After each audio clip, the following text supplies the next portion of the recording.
What's going on, everybody? Welcome to tonight's broadcast of the Demacia Cup here on LPL English. My name is Gordo. I am joined for the very first time by Bloxer on tonight's stream as we look to wrap up the quarterfinals stage of the Demacia Cup with anyone's legend taking on LGD. How are you doing tonight, Bloxer? Oh, I'm so excited. I mean, these previous quarterfinals have been awesome. We know 3 of the 4 teams we've got in the semi-finals, and it should be a really exciting one to wrap up this finals little bit of the tournament, especially because we're being joined by the reigning Demacia Cup champions right here. Yeah, AL coming back in for an attempt to take it for the second season in a row, and we'll find out if they're going to be able to do it. It would have to start with a win tonight. Let's start on off with explaining our format, seeing how we got to this stage of the Demacia Cup and where we're going. We've played through Stage 1 and Stage 2 already, knocking out teams along the way, and have finally made it to the top 8 knockout stage, which will be a Worlds-style single elimination best-of-5 bracket. Already, as you called out, Bloxer, 3 teams have been eliminated. Final one will be eliminated today, and we will be moving on to our in-person semi-finals going forward. And it's really exciting, and like you see at the top here of this knockout split, we're being joined by the 2 best teams that we had during Worlds, which were AL and Top Esports. They join us here in this knockout stage, and so far hasn't actually looked that advantageous to be jumping in right now. Top Esports, the other one that just got dropped into the hot pot, went straight against IG and got demolished. I mean, they got completely obliterated, 3-1 in that matchup, didn't look very good, weren't able to really get going in that one. So potentially there's a situation where having a bit more of a run, getting a bit more used to the tournament, used to the current meta, might be a little bit more useful. Yeah, and roster is going to be a factor in that as well. We'll get into that shortly. First things first, let's take a look at that bracket, see how we've gotten to where we are now and where we're going to. JBG already taking down EDG up on this top half of the bracket, so they will be waiting in the semifinals for the winner of tonight's matchup. Then over on the other side of the bracket, IG taking down top, as you called out, and LNG defeating OMG in a 5-game banger, getting to that Game 5 blind pick that is being featured for this tournament and this tournament only. Winner of that will be waiting in the finals, and we all know how brackets go from here. Find out if tonight's winner will be able to take down JDG or if they will falter en route to attempting a repeat if your name is anyone's legend.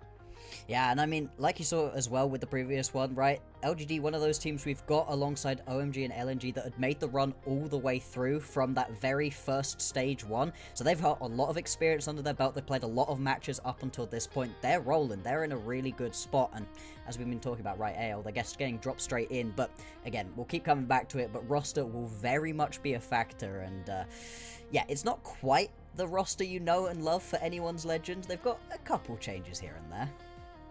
Yeah, certainly, and with that, we can start to get into our rosters. First things first, let's check out the AL squad. It's not the AL squad that you may be the most familiar with if you've been watching the last split of LPL or the World Championship. They are bringing in their Academy squad this time around. It's going to be Yinova, GLFS, Sinian, The Hung, and Wunai.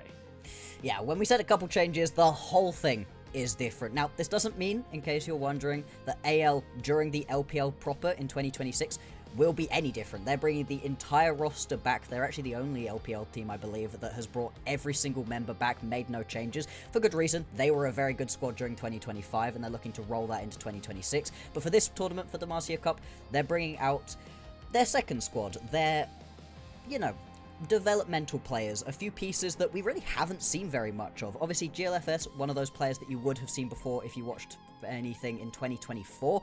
Everybody else, though, pretty much an unknown. Yeah, definitely, you know, coming on up from the youth squad of AL here, and 4 out of the 5 players, as you called out here, Blocks, are going to be making their Tier 1 debut here today. GLFS coming in, having played a few games already, and we can get a little bit more into what the history is going to look like between these 2 teams, as AL come in as the far less experienced of the 2 squads, and they're going to have themselves a little bit of a challenge trying to face off against the LGD, who have got a whole lot more experience in comparison. You can see over on the left here, 40 Tier 1 games total for the AL squad. That's all on GLFS, as you called out earlier from his time playing with IG in 2024. LGD, meanwhile, plenty of veterans from top to bottom, all of them clearing that 40 games played number and adding together for a fat 559 across their entire careers. 559 to 40, and that 40's on one player. Yeah, it's a heck of a lot less experience for these guys. It's not like they haven't played any Tier 2, right? These are all going to be players that have been in the LDL, had some time spent in development. Wunai specifically has spent a long time in the LDL. I think he's been there since about 2022, which is a while. Often these players get a couple years and then either move up or sort of fade out of what we're really seeing in that region, so it'll be very interesting to see how they look, because hey, it's always fun to get to see some new players potentially scout out a new little bit of talent, and some of these guys are very, very young, and we haven't gotten to see them in any kind of high level competition at all.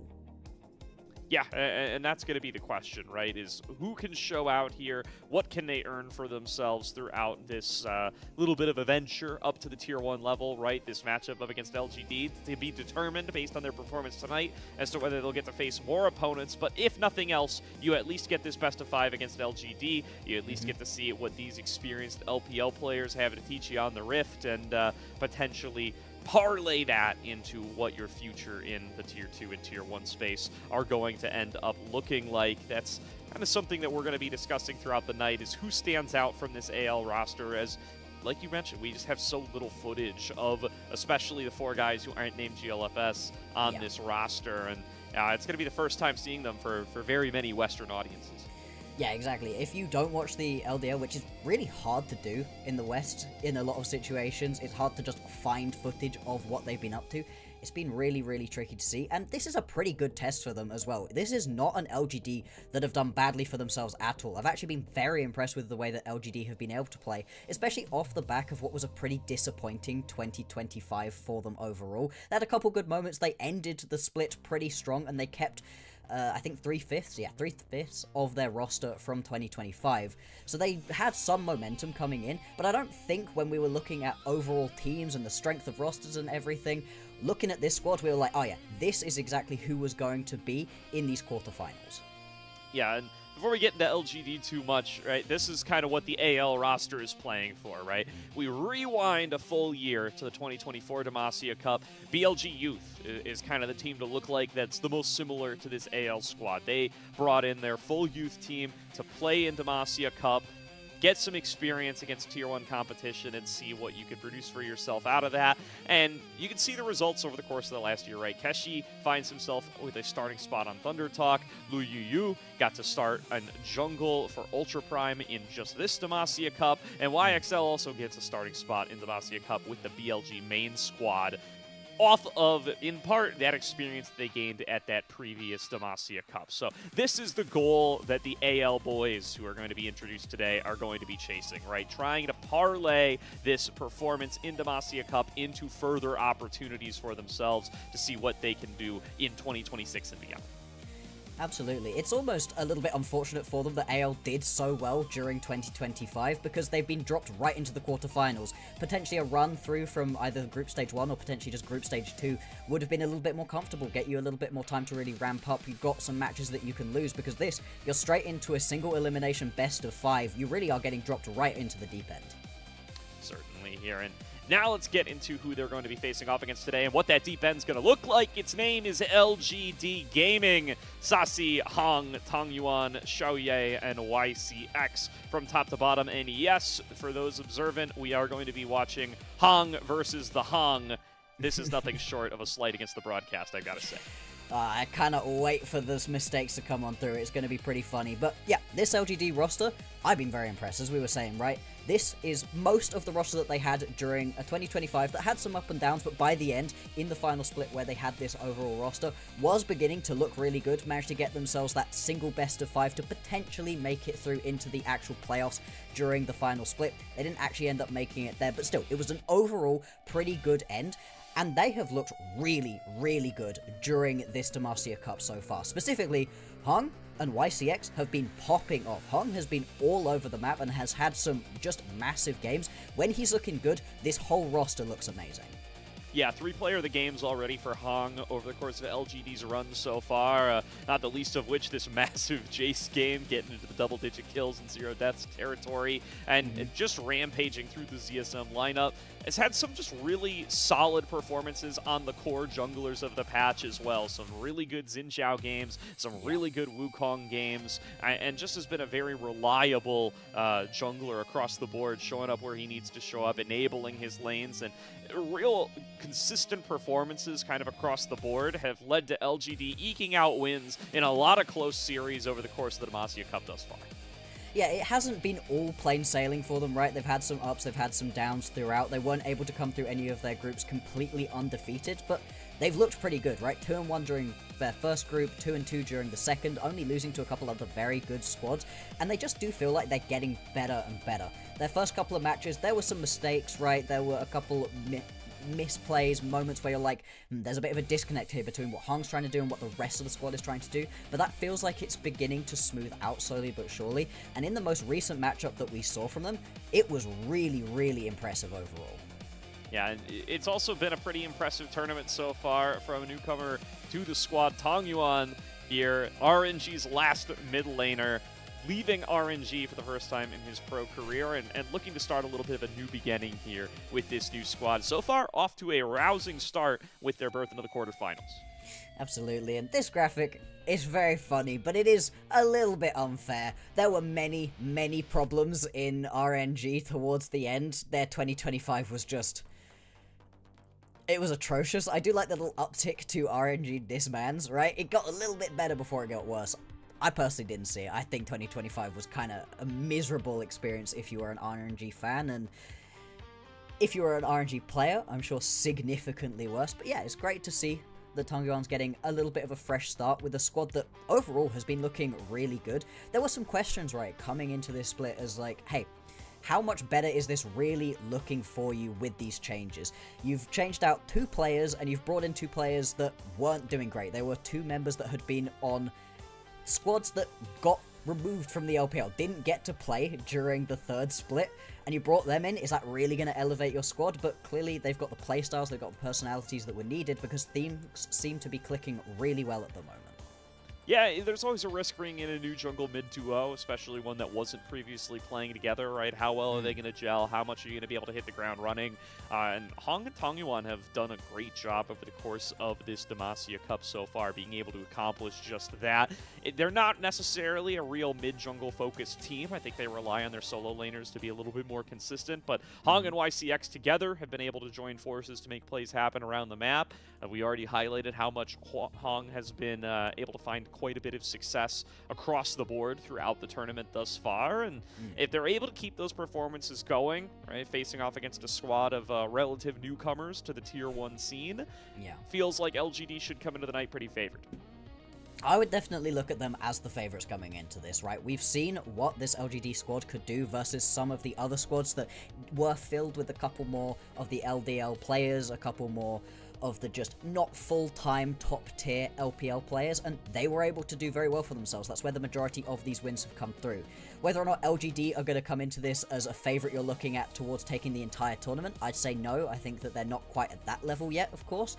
But hey, right now in this matchup, I would very much say that they should be the favorites. They should be the team that you're looking at as being able to win, because they are just, it's such an unknown quantity, this AL roster. The last player that you would have heard of, you would have seen, as we keep talking about, right,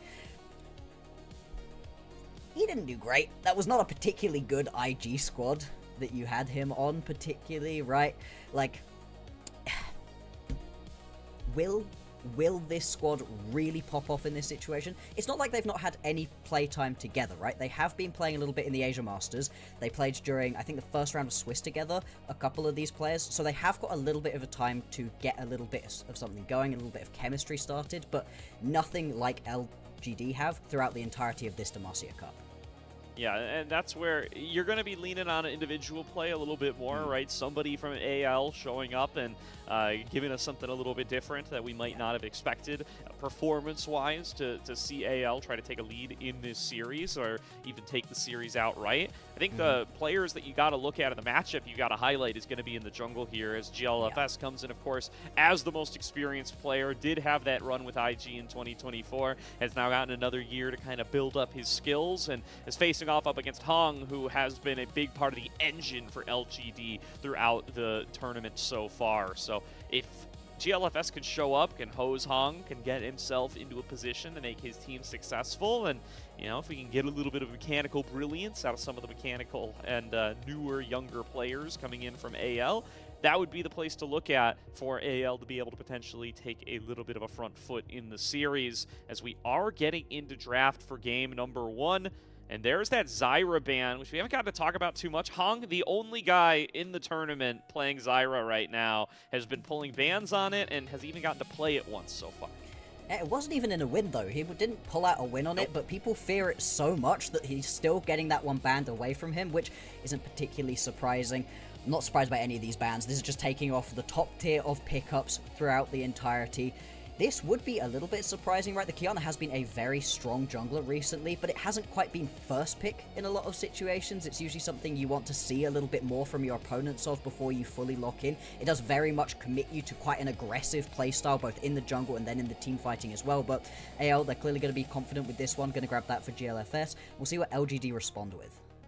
Yeah, hovering this Scion here, I think that's really on theme for Saucy here, who has been playing the weak side a little bit more, has also got a bit of a pocket pick that we'll keep our eye on throughout this series in the Udyr, but the Scion going to get locked in here means that that one's going to be on the back burner for the start of this best of 5.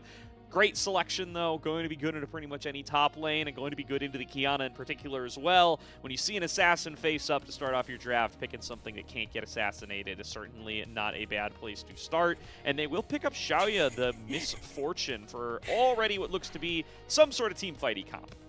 You say you don't want something that could get easily assassinated and then immediately lock in the Misfortune. To be fair, Xiaoya has looked absolutely brilliant on it. It's been one of his best champions, 3-0 on it currently, and it works very well alongside the Scion. Still, it is one of those champions that is very hard to execute during these big team fights. It's very tricky to get yourself enough frontline to get that big bullet time off like you need to, but still it can give you quite a powerful laning phase, and we'll see what it gets paired up alongside. The Nico already taken off of the boards, same with the Zyra, two of those really good, strong bot lane pairings that you would usually look towards. AL, though, they're going to pick themselves up a very standard mid laner, and it should be that Rek'Sai up in the top lane. Of course, you could move that around potentially. People have taken it into the jungle in some of the other regions, but really the Rek'Sai top is what you're looking towards. For sure. So that will be facing off against Saucy's Scion. The Malphite locked in. That's very likely to go to Hong in the jungle. That is going to be a first showing from this LGD side, as they've taken the Malphite once already this tournament, but it has gone to Saucy in the top lane very, very earliest days of the tournament, so perhaps even a little bit before we started to see that Malphite jungle become a little bit more popular over the course of the Demacia Cup. Now, with that Talia already locked in, going to leave that mid lane as a question mark, and bans directed towards Tangyuan already going to begin to come through. Yeah, no surprise there. You want to really start chipping away at his champion pool. He's really enjoyed playing the Ryze. This is the sort of composition where the Ryze could potentially work. You've already got a couple of tankier frontline members, but usually you just want that extra level of CC to be laid down through your mid laner. The Orianna or the Talia would have been perfect, both of those taken off of the board. I do wonder if they're looking towards something like the Hui, give you some more of that long-range poke that you can try to play around. Has a pretty good matchup as well into that Talia. You can just stay so far away from it. It's one of the few champions that can actually poke it out a little bit and not be subject to just constantly getting shoved in. Absolutely. Now, taking away bot lane options with that Misfortune already locked in. They take away the Braum and the Aphelios, and looking for support of their own. Can't go wrong with the Leona. Little non-committal Solar Flare engage where possible, and still giving more and more tools for Xiaoya to take advantage of with the bullet time. Not going to be a bad decision at all. They will save themselves mid lane for last pick as they lock in the Leona, and it looks like the Smolder does come through, Bloxer. Yeah, they were hovering it earlier on, wasn't sure if they were actually going to lock that one in, but do decide to go towards it, which is pretty interesting because overall this AL composition has a very late game focused bot lane obviously, but more towards the jungle mid lane side. You want to be playing a little bit more aggressively, see if you can't push the pace of the game forwards a little bit. We'll see how that ends up working itself out once we jump on into game. Final lock-in needed right here. You would, as you said, expect it to be something into the mid lane. We're talking about the Hui as a potential option, but the Victor, it does work very well. Being able to just drop that Arcane Storm down on top of everybody, and all of a sudden, you're locked down inside of it with all of the CC available. There's a very overall competent composition from LGD, and it very much fits into the playstyle they've been using so far. Yeah, it feels like at some point they're going to be able to just kind of push all their ultimates together and come out with a team fight win, especially up against targets like the Smolder and like the Talia. So, onus going to be on GLFS to see if they can find themselves some early advantages on this Qiyana, get that snowball rolling, right? You're going to take first strike. You're going to have that assassination potential. You want to keep yourself, at or above the curve of the game to make sure you're going to be able to get those one-shots where appropriate, and you're not going to have the easiest targets in the world with that Scion already having been locked in. So eyes going to be on how he can navigate this early game and if he can find opportunities to get involved in the mid-duel or something like that. Yeah, the only potential weakness I really see for this LGD composition is they would usually have liked fighting in choke points, getting people close enough together that you can just blow them up with your wombo combo composition. That does hurt a little bit when you're playing versus a Qiyana. That supreme display of talent, anytime you're in a choke point, is a real threat, and if they all get hit by that, you could end up in a situation where, Sarsi and Xiaoya, they're going to be fine. Sorry, Sarsi and Hong are going to be fine, but everybody else just gets blown up instantly, and then what do you really do, right? The remaining champions aren't going to be able to fully play through the rest of that composition. Yeah, so, you gotta be able to find those early advantages somewhere if you're a GLFS and Cineon here, and that's gonna have to be onto these squishy targets. You've got so many big tanky frontliners that are just not going to be in the cards to one-shot as Qiyana, and that's really going to be the question is, can they find entryways onto the LGD carries, and or can they build up enough time for the Hong to just take over on this Smolder? We will find out as game number 1 kicks off right now. Anyone's Legend taking on LGD. And we just got the note in. You can see it right here. It is actually Kyle coming in. It is not Wunai. So you do actually have your main roster support playing right here for Anyone's Legend. We have not seen that. We did not know that was coming in for today. The full expectation was that it was going to be the full second squad playing and none of the main team roster. So we'll see what that changes, right? Because all of a sudden, Wunai, a perennial player down in the LDL, hasn't really had too many shots to be able to play at the top tier, play tier 1 League of Legends. Kyle, he's been excellent. Yeah, so throw out those pro games played graphics that we talked about at the start of the broadcast. All of a sudden, there's a billion of them. Kyle's here, baby, and he's got quite a bit of pro games to add to the count over to AL, so gonna be interesting to see how he's gonna be able to perform here already. AL going to be looking to reassign their lanes to get themselves into a favorable position. They're going to put the Hong into the solo lane to start on off farming against Sasi. Yeah, you just want to get as easy an early laning phase as possible for this Smolder, see if you can get to 225 stacks as quickly as possible, especially versus a composition like LGD have, where they're looking for these big wombos, where that level 6 is going to be really impactful of pace, where they can all of a sudden look for some very aggressive plays. You want to be as far away from that as possible. And also, in this situation, the Rek'Sai, one of those better champions for sitting in a 2v1 because of the healing you can get. You just get yourself out of the ground, hit the minions as soon as it gets pushed in, which should happen in the next minute or so. Heal yourself fully back up and then jump back underground, and it should be fine to just keep you going with the sustain. It's not a fun lane to play, right? You don't get to pop off. You're very unlikely to really go for too many aggressive plays for a while, but you will at least be able to survive. And opposite side clears for both of these junglers. Hong going to be making his way down towards the bottom side with the pushing lane. Should have a nice easy access towards his first scuttler as a result. Always the risk with the early game Malphite jungle. Maybe not the best duelist in the world and could have some circles run around him by the Qiyana, but the faster clear that his latest buffs do bring him will allow him to at least keep pace. Meanwhile, the Hung getting pushed in up at the top side, going to give Saucy some access to maybe come down and see if they can mess around with this Scuttle Crab a little bit. At the very least, going to grab some of that early vision. Yeah, just getting that little bit of extra early vision down is going to be really important. You want to be tracking exactly where it is that GLFS is throughout the entirety of this matchup. Same thing for Hong. Getting caught out on any of these ganks is pretty bad. Both of these junglers do have decent ganks. Obviously, level 6 is where these champions are really going to come into their own. But then, you've got enough CC within these individual lanes that you can potentially look for something aggressive, as we see it right here. Yeah. All right, going to get found here. And, this is... Wait a second. That is Wunai. So I think we're wrong on our overlay, and by our, I mean, of course, the feed we are receiving. This is not made by LPL English. I think that is Wunai.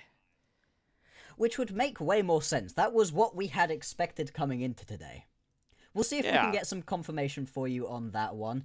It certainly says Kyle in the overlay, and it certainly says Wunai on our screens, so... Yeah. The thing is in-game, that's the actual account they're using, right? Yeah. So I'm feeling like I have to give a little bit of preference over towards the IGN and assume that it is Unai. Unless we're watching account sharing happening on our screens right now, which I very much doubt. Yeah, okay, this is Wunai on screen. That's Wunai in the definitely player Wunai. cam down there. So it's Wunai, baby. We're going with that. Yeah. There we go. And they just changed it. All right. Well, detectives Bloxer and Gordo on the case. We've reached the final conclusion, and it's been confirmed for us by the powers that be. Thank you very much. Lovely. Lanes have swapped up to the top side anyway while we've been discussing this. Going to be the full proper AL duo of Wunai and the Hong now laning up against Saucy as they do look to take a little bit of early control before that first dragon spawns. Yeah, see if they can swap up, just get a little bit of extra farm coming on through. Like you said, this first dragon could well be pretty impactful. It's going to be an Ocean Drake as well, and I think that's the best Drake you could possibly have asked for right here for LGD. They've got so many big, tanky, chunky members that would love that extra little bit of survivability, and you can see LGD recognizing that. They're going to head straight on down towards this one, and with GLFS up towards the top side of the map right now, there's going to be no response. First Drake going to go over to LGD. Yeah, the swapping shenanigans going to result in a little bit of a late arrival towards this bottom side, and I don't think there was much of a plan to challenge for the dragon in the first place, so it's going to go the way of Hong. LGD will get the first objective on that back. Will be an opportunity to swap back if so desired for that first spawn of the Scuttlers, but for now, going to get back into the proper lanes, and the real beneficiary has been the top side as GLFS tries to make a play in towards mid, but not going to be able to get the lockdown onto Tang Yuan as he does manage to flash away in time. So AL is going to have to take the summoner spells and be satisfied with that. Still, it's not a bad one, especially if you can try to regank in the next couple of minutes, especially with these lanes potentially moving around and a potential next set of players coming towards those grubs. Having that lack of flash on a very squishy, very immobile champion in the Victor could be pretty big. Little bit of a missed Xenoblade right there. YCX potentially looking, trying to get something going down in the bottom side. You can see Hung right now just going to be clearing up through his jungle. Very, very close to level 6 at this point. So once the level 6 comes through for these junglers, that's when we're really expecting them to try to truly get involved in these lanes. For Hung specifically on this Malphite, that's when this champion really begins to shine. Definitely some fat ultimates certainly available on the side of the jungle here, and we'll be able to get a lot more impactful at that stage, and especially at this potentially upcoming grub fight. Now that we see the top laners starting to brawl, see how much Unova really feels the absence of CS from those earlier stages. Definitely suffered a little bit more in the lane swap than his counterpart, Saucy. Going to still be able to recover quite nicely here. Is looking to crash in another wave. Meanwhile, Saucy going to TP towards the bottom lane. Does look like LGD are looking for a full lane swap towards this grub spawn in about 40 seconds. Yeah, you really don't want to be giving both of those first objectives over. Doing that puts you in a really bad spot for being able to pick up those feats, something that both of these teams will be really looking towards, especially with no kills at the moment. This could be the first potential big brawl that we see, and as we've been saying, right, the big ultis coming through for LGG is massive for them, but also anytime you're fighting around one of these pits, you're always going to be fighting in a little bit of a choke point, and that's where GLFS can really begin to pop off. That supreme display of talent is now in inventory. He's not really got too many items with it, so it's not going to be dealing too much damage at the moment, but still, you're going to be in a spot to really start to try look for a couple angles to get yourself ahead. And Tangyuan's got the push in mid lane. They're also cheating Zasi up a little bit if he needs to Unstoppable Onslaught his way back up towards the rest of the team. The Hong with no way to join means this could be a potential 5 versus 4 for LGD if the fight does break out. But already LGD are going to get started on this, and it looks like they're going to be uncontested. GLFS going to cheat towards the bottom side, making their way towards a bit of an invade, would appear. And that does mean that this is going to be the first 2 objectives going to LGD full-on uncontested. And this is part of the problem that we saw with a lot of these teams during the first couple of games during this Demacia Cup. Just teams late to objectives, slow on all of these rotations. Things that all of these players would have practiced a lot during the 2025 regular seasons, but it's been a while. The off-season has been long, and you just get out of practice with this. It allows LGD to get themselves ahead a little bit. The response was nearly a turret plate in the bottom lane. That's not fully going to come through either. With 3 members down in the bottom side, you could potentially have looked at a dive if it weren't a Scion you're looking at. As it stands, things are just going to carry on as is, and that slight objective lead for LGD coming through is going to be really nice.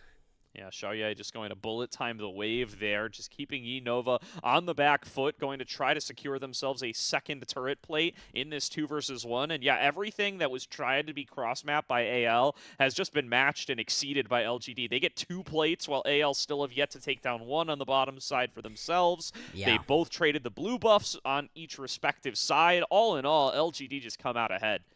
Yeah, they're just looking really good at the moment, and you can see potentially Wu9 coming in, maybe could look for something. Nova is pretty strong at the moment. You're versus a level 5 YCX, but they just don't quite have the confidence to try pull the trigger at this point, and for good reason, right? As much as you do have Sinian hovering up towards your side, does have that ulti available to join very quickly. Didn't know where Hung was. Hung was on the top side as well. The Hung gonna step up, just about gonna grab himself that turret plate, so you do at least even things up just that little bit more. But you're so right, LGD, they really have been ahead of the curve right now, and with 30 seconds now until the next objective going to be spawning, it is going to be a Hextech Drake, something both of these teams really love to grab. Resets have already come through from the LGD members, and they're heading back out onto the map. Yeah, Sasa moving up towards the top side to match up against Nova. It would appear neither top laner have especially plans to join up on this dragon, though the TP will be available for Nova. He wants to get on over here on the Rek'Sai. But already LGD starting to push into AL's jungle, take a little bit of vision control, and make sure that they're going to be prepared to pull the trigger if they show up towards this dragon. Xiaoye just has to be careful in the mid lane. Oh, this could be very, very worrying right here. Force Indian stuck underneath this tower and 3 members on the way in. Solar misses.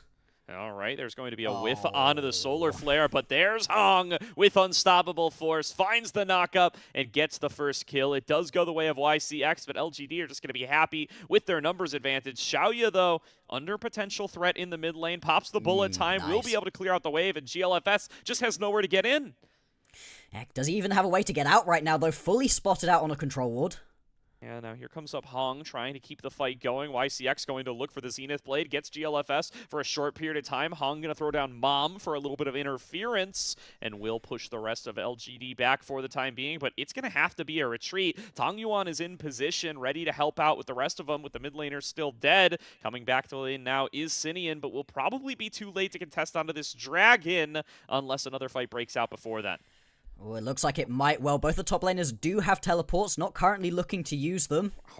Oh, YCX no. just steps up, thinks Eclipse makes him invincible. GLFS flashes in, manages to steal the dragon. Supreme display of talent now to lock down Hong as he and Tangyuan trying to kite their way out of here, but a double knockup found by Wu9, and down goes Hong as Sinian gets revenge for the earlier first blood. It's a 2-for-0 fight for AL, and they snag the dragon.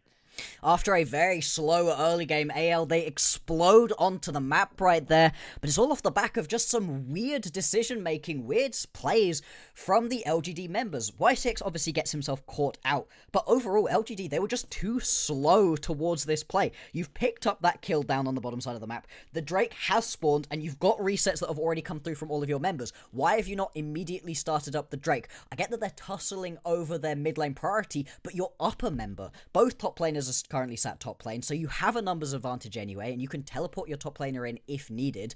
It's just such a weird set of decision-making, and then it compounds with the bad decision-making from YCX, as we jump back in, and Sinian's just going to be dead again right here. One more auto-attack should do it, is going to be picked up right there by Tangyuan. So they get a little bit of something back at least.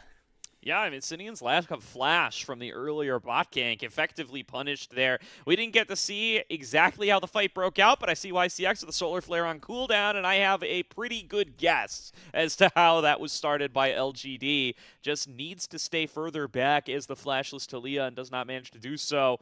That is going to put Tangyuan up an extra kill, going to get additional sparks on the Victor passive off of that, and will be on pace to be able to get his upgrade a little bit faster as a result. Really good champion to get early KP on in that Victor.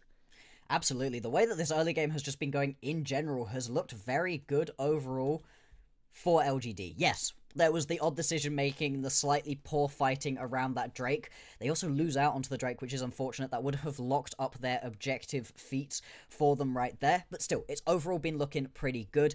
I also really do like the way that Xiao has been able to play out this early game. Hasn't been getting too aggressive in the majority of situations. Has just kind of been playing what's being given to him. He's been using his ulti mainly for wave clear. Hasn't been looking for that big wombo combo. But I like that for an early look for a Misfortune. I think Misfortunes that try to just find that wombo combo early on are often disappointed. You don't do that much damage with it during the earlier stages, and instead just farming up, allowing the other champions on the map to kind of do the work for you, and then pay it back to the team later on is usually a pretty good strategy. Yeah, and doing a good job of just using that ultimate to manipulate waves, right? And to just put yourself into favorable positions. We saw an earlier clear up on the top wave just to keep Unova under turret and enable them to be able to take an additional turret plate. And then we got to see a defensive one earlier too in the mid lane, clearing out that wave as it was incoming, making sure that opportunities wouldn't be present for GLFS to be able to get in there and try to make an early play on the Qiyana. Obviously, the snowball from there didn't really result in a dragon play that Xiaoya's going to be too happy with, but that's not something he holds responsible for, and we'll see if they're going to be able to continue to turn those into positive plays. So far, LGD been playing the map very, very clean throughout the early game, right? They secure all the early objectives. They get a advantage on the map through the additional turret plates that they were able to secure, as well as the additional objectives. Just some mistakes from YCX in particular, charging in to a few too many members in that earlier fight, and perhaps a broader decision about who is present on the Dragon. But that's kind of one mistake compared to a number from AL. I think all in all, LGD been showing a good performance so far. Absolutely. It's felt like the mistakes AL have made have not been particularly mechanical. It's just been the decision-making, the overall flow of the team, which you do kind of expect, right, from a squad that hasn't been able to play quite so many games recently. You do just have a little bit of time that you're waiting to get into the flow of the overall matchup, and for them right now, they just need to increase the pace of their gameplay a little bit. When they're rotating topside, they're doing it a little bit late to get to the grubs. They're rotating bot lane, and they're rotating a little bit late to get towards the dragon. The only reason, really, that they're able to find that win around that Hextech Dragon down in the bottom side was because LGD played that one a little bit too slowly themselves. They lose a member and they don't just immediately go and try pick up the Drake. It gives the opportunity for AL to get there. If LGD kept the pace up, I don't think AL would have been able to find a single positive play for themselves so far in this game. Yeah, I think that's certainly possible, and does look like there is a pause, of course, for the time being, and we'll get back in as soon as the feed returns to us. And hey, looks like I've summoned a little something here. Whatever the issue was, it was something on the LGD side that now appears to have been resolved, and does look like we're going to get right back into the thick of it. AL with a squad pushing down mid, but LGD ready to receive. Yeah, I mean, LGD, they had to forfeit one of their matches during the first round because of internet connections. Hopefully we don't get any of those gremlins in the system once again. YCX getting jumped a second time right here. A little bit tankier than the last time this happened. Does also now have the redemption in inventory to try to keep himself and the squad alive. Does need to be careful, though. GLFS going to do a lot of damage at this point. Yeah, I mean, Eclipse is real strong, but it's not going to do everything for you. YCX going to have to show a little bit of restraint in where they position themselves, but could be another fight breaking out here before too long. Avoids the seismic shove from Sinian to be able to stay safe, and now Hong waiting, going to ambush Sinian in this tri-brush, has Tangyuan right at his back, and Sinian basically just going to get one shot here. Flash still on cooldown, and there's that feat of warfare to LGD. Yeah, and that's definitely just a mistake right there from Senior. No reason to step into that brush without any support, not even checking it with a ward. You know that you had a couple members bot lane, you just watched them taking the wave on the bot side, and you still step up into that brush, just gonna give over that kill. Still, doesn't result in any objective. We've not got another one of those for a little while. Rift Herald gonna be the next thing to spawn, and AL do have the majority of members there, but as you can see on your screen right now, Tangyuan gonna be able to pick up this bot lane tower, and it just keeps getting worse. That's going to be the feat of warfare, feat of everything, going over to LGD, and they're now in a very strong spot during the early stages of this game. And RNG's last mid laner himself, the big recipient from this whole early game, right? Oh, yeah. Huge gold lead, 3 KP, gets the first turret gold solo, and now his team brawling for the Rift Herald. He's going to be TPing in to try to join up on this fight. Wunai leading the frontline charge with the Unbreakable Will. Double knockup found by Hong. Nice. There's the bullet time opened up from Xiaoya, but YCX going to be falling down on the opposite side either way. Tong Yuan brings the damage and has already melted down too, falling lower and lower, gets into the stasis to avoid Nova's execution, and Sinian after respawn, the last member standing. LGD take the fight 4-for-1. That's cheeky right there. Just about going to be able to use that golden to get away from the ulti. That Void Rush so powerful in that it takes you away from the damage and then executes, but just not going to be able to get that one through. This combo right here, that ulti into bullet time, gonna be really nice to see. But overall, this is just a fight that you shouldn't particularly have taken for AL. I'm not entirely sure why it was that they thought they could step up into this situation. We've been talking about it, right? Very narrow choke points, that's where AL are great, but just stood kind of near each other. LGD have all of these wombo combo ultis, and they will punish you. Sasa getting found by Wunai here, but there's nobody here. Sasa's going to be able to walk this one out, no problemo. Just getting a little delayed on his reset, perhaps, but no lasting damage going to be dealt to LGD with that one. Going to be another dragon spawning here in about 10 seconds. LGD appear to be the ones with members in that area. Sasa being kept in lane, appears to have been setting up for a delayed gank, though, but he's cleared out this wave, and the amped-up turret is just ripping through Unova and Wunai. I think this play's over before it starts. Absolutely it is, especially with his ulti coming off of cooldown right now. There's no way that you can turn this one back around and carry on. Instead, it's just going to be a quick rotation down to the mid lane to stop this tower from being taken. You could potentially go for a play right here. Wunai has a bit of a flank. Yeah, going in here, going to be able to knock YCX back in. Flashes over the seismic shove. Oh, Scream no. Display talent comes and goes, and nobody really gets swept up in it. Tong Yuan continues to cash out with another kill in his pocket. 100% KP on this Victor at 17 minutes 30 seconds, and turrets soon to drop as Hong pilots the Herald directly into another outer turret. And they should be able to go for another one right here. You've still got that ulti available to you if you want it. No, just going to be stopped right there. Nice use of the wall and the seismic shove to just bob everybody back, saving the tier 2 tower for AL. But still, LGD, they're going to walk away with the grand prize, and they can turn straight back into another dragon. Yeah, should be able to secure this one.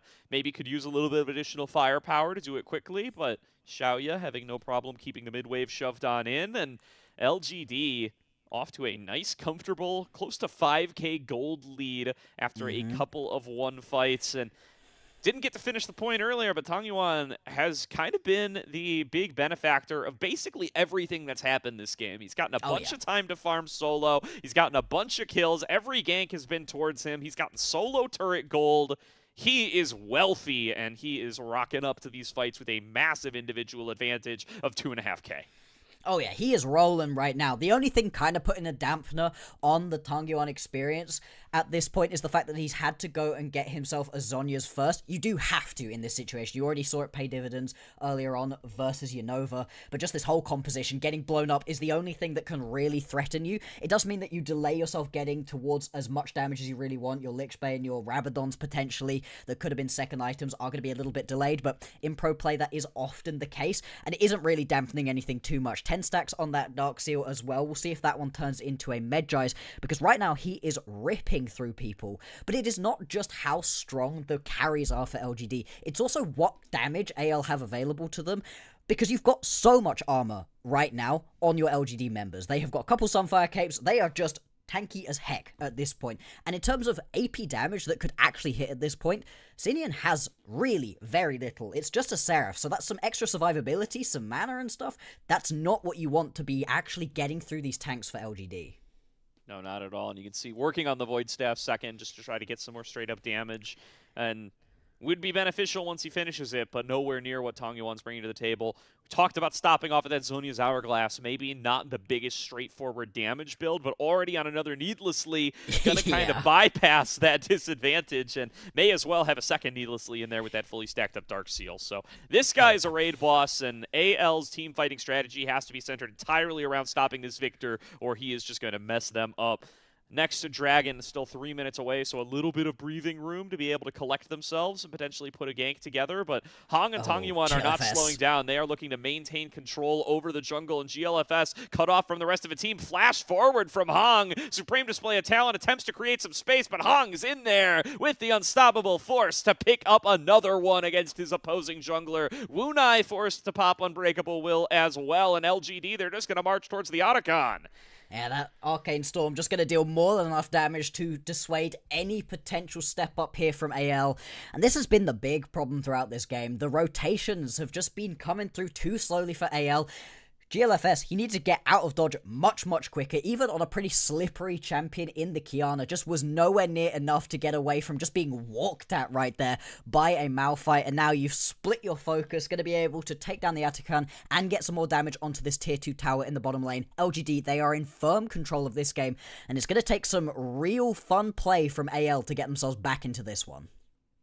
Yeah, really going to need to kind of piece together a miracle team fight at this stage. And the pieces are there, right? You got some Talia Kiana shenanigans. You can piece together some real big Supreme displays of talent there. You've got some heavy assassination potential. You're going to be hitting 225 stacks on this Smolder before too long. He was at around 170, 180 last we checked in on him in mid lane, so he must be very close to that threshold.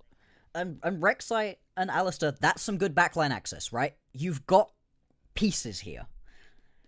Your opponents are very squishy, very immobile, but it just feels like it's so hard right now to actually step up. You're absolutely right. The stacks coming through for the Hung is going to be the really important piece that should, hopefully, for AL, change the landscape of this game. But still, when we've been seeing the Hung hit people, who's he been able to hit? It's Sasa and it's Hung. And they are so tanky at this point, right? That's going to be a second item completed on both of them. You've also got a Bramble Vest coming in for Sasa too, so he's going to be cutting through any of the potential healing that you would have wanted for Unova. It's just overall such a tricky composition to try to play from behind. Yeah. And I just got another shot at the Hong stacks. You'd see it right on your screen right now. It's at 210. Should be able to get up there by this next dragon fight, assuming nothing goes horribly wrong. And that is going to have to be AL's main point of focus here for their side, right? You got to get on the Tangyuan and get him out of the fight, and you got to keep the Hong safe, and you probably have to do both near perfectly to have any shot in an even-numbered team fight at this stage of gold differential, as Tangyuan is taking down your inner turrets and continuing to cash out for massive amounts of gold. Oh, the Hung are dead. Yep, there you go. That's going to be that nice combo between the Malphite and the Misfortune. And whilst we're watching this happen, whilst you're watching the Hung, the player we were just talking about having to carry you to the Promised Lands, get evaporated in front of you, everybody's trying to dive a Scion top lane. I don't know why AL have decided to try that twice now, because it hasn't worked a single time, and even if it does work, even if you get that kill onto Sasa, and you get that top lane tier 1 tower, you still lose your ADC mid lane and some more towers bot lane as well. You're just not making up the gold deficit here. Yeah, you're not. And you know, you've got Tangyuan over on the other side of the map, pushing aggressively, invading your jungle, firing lasers at GLFS as he attempts to do wraiths. There's big opportunities on the opposite side of the map, but Sasa's on vision though. We've got to go attack him again. Here's a little 3-man play on towards the Scion, and Wunai is going to be the one who takes the most damage out of that. Yeah, I mean, at this point, the Scion both does a bunch of damage and takes practically none. It's a little bit embarrassing to watch and does not bode well for the next couple of minutes. Obviously, whilst all of this has been happening, Soul Point has now been achieved by LGD. 4 minutes, 30 seconds until the next one will be up and available. 40 seconds, though, until the Baron might be up. And Unova, is he going to be potentially caught right here? Might just be able to get away. Rek'Sai, a very slippery champion, is just about going to be able to avoid that smash. But still, the tower could be under big threat. Slipped out of there. Unai coming in on the flank. YCX going to find him. He's a little bit outnumbered as he gets shuffled back into the rocks, but takes about half his HP and damage. Sasa happy to take the front line, though. Unova is nearly one shot. Can't even get the ultimate off in time, and Sasa still tanking up the full force of AL on the opposite side. Big unstoppable force from Hong. Locks him down for an AoE wombo combo from Xiaoya and Tangyuan. LGD sweep that fight, no problem. And that's the bullet time of dreams right there for Xiaoya. Just going to be able to rip through the opponents just as the Baron is spawning as well. Once again, they're going to win a team fight and be able to turn straight back around and grab the next objective. Things just have not gone right for AL in this game. 3-13 on the kills. But more importantly, they're going to be losing out onto all of these objectives. Yeah, and you can see it's not the worst fight start in the world. Unova finds some access, goes for Xiaoya, but it just can't work through him on his own, and everybody else is dumping their damage into Sasa, and he's built for just such a scenario, and here is the combo. Yep, it's so gorgeous to see, and that's the combo that you're really looking for. Misfortune, a champion I've not particularly enjoyed watching throughout this year. I think overall, we had a lot of people playing it during the very start of the first split when it was quite strong, and people just kept trying to play it later and later on as it got weaker, and as they stopped building good team compositions around it, and its win rate dropped horribly. It ended up with something like a 20% win rate after a while. And we're really looking at, hey, why are you playing it? Well, part of the reason it was doing badly was people weren't building comps around it. When I think of a comp you've built around a Misfortune, it's this. LGD have built the Misfortune composition, and they're executing it so well. And the introduction of Malphite Jungle to the meta, I think, has been very good for the pick as well, sexy. right? It's so nice to just be able to pop ultimate, get in there, and tell everybody else, hey, safe to press R now. We're going to get something done on this, I promise you. We'll guarantee a couple of waves of bullets connect as Xiaoya just kind of soloing out this bot lane inhibitor, and nobody can step up because YCX is there to throw down some CC as necessary. Here comes Tangyuan and Hong doing much the same in mid lane. Second inhibitor about to fall, and here comes a wave led by Sasa from the top side. LGD just completely tearing AL's base asunder, and AL desperately trying to mount some kind of defense. What can they do to try to push back against this LGD team? Supreme display of talent completely whiffs, but the wombo combo from LGD does not. Both carries fall in an instant, and LGD will close out game number 1 with ease. This is going to be a 27-minute game right here for LGD. A complete and utter domination of AL. And this was what we were worried about, right? This was an AL with their non-main roster, with their academy roster coming in completely cold. They'd not played any games during Demacia Cup up until this point. It dropped right into this best of 5 versus an LGD that has gotten rolling recently. And in this first game, yeah, it looked like a cold team versus a team on a bit of a hot streak. Yeah, and you know, the being cold is something that's underrated as well, right? Not only are these players gapped in experience, gapped in the number of games that they've played, but they're also just not having played the amount of games on the patch, on the tournament, that the LGD side has. And you hear that conversation a lot in modern League of Legends, right? People talking about upper bracket teams coming in from the winner's side, not being able to warm up. You talk about in previous worlds, before we switched up the format, teams that come in through play-ins, feeling a lot stronger, feeling a lot better, having gotten to play in those earlier stages and build up that momentum. All of that's at play here, and it's against anyone's legend, while already they have so many other struggles to deal with. Exactly. There's a situation where in traditional sports, it makes more sense to have a bye. You really do want that extra time to rest, get your body right. In esports, that's a lot less of a factor overall, and you can see it right here. This is not an LPL gold graph. That's the least LPL gold graph it could possibly be. A team starts winning, and then they keep winning. Practically unheard of during the usual regular split, but in this situation, just complete routing. And the key problem, the core of it, really did stem from the fact that the map rotation out of AL was just way too slow, and the main member we'd been looking at, the only member with that actual tier 1 experience, GLFS, never got off of the ground with this B1 Qiyana. Yeah, definitely was a struggle to get that Qiyana going, but hey, it's a new game. In game number 2, the Qiyana going to be fearless away, neither side going to be using it, and plenty more opportunities to try to create yourself a better jungle matchup. Because, yeah, GLFS, apart from that Dragon Steal right at the start, certainly was not able to produce themselves very many positive situations on this Qiyana, and it is a pick that once it falls behind just feels miserable to play.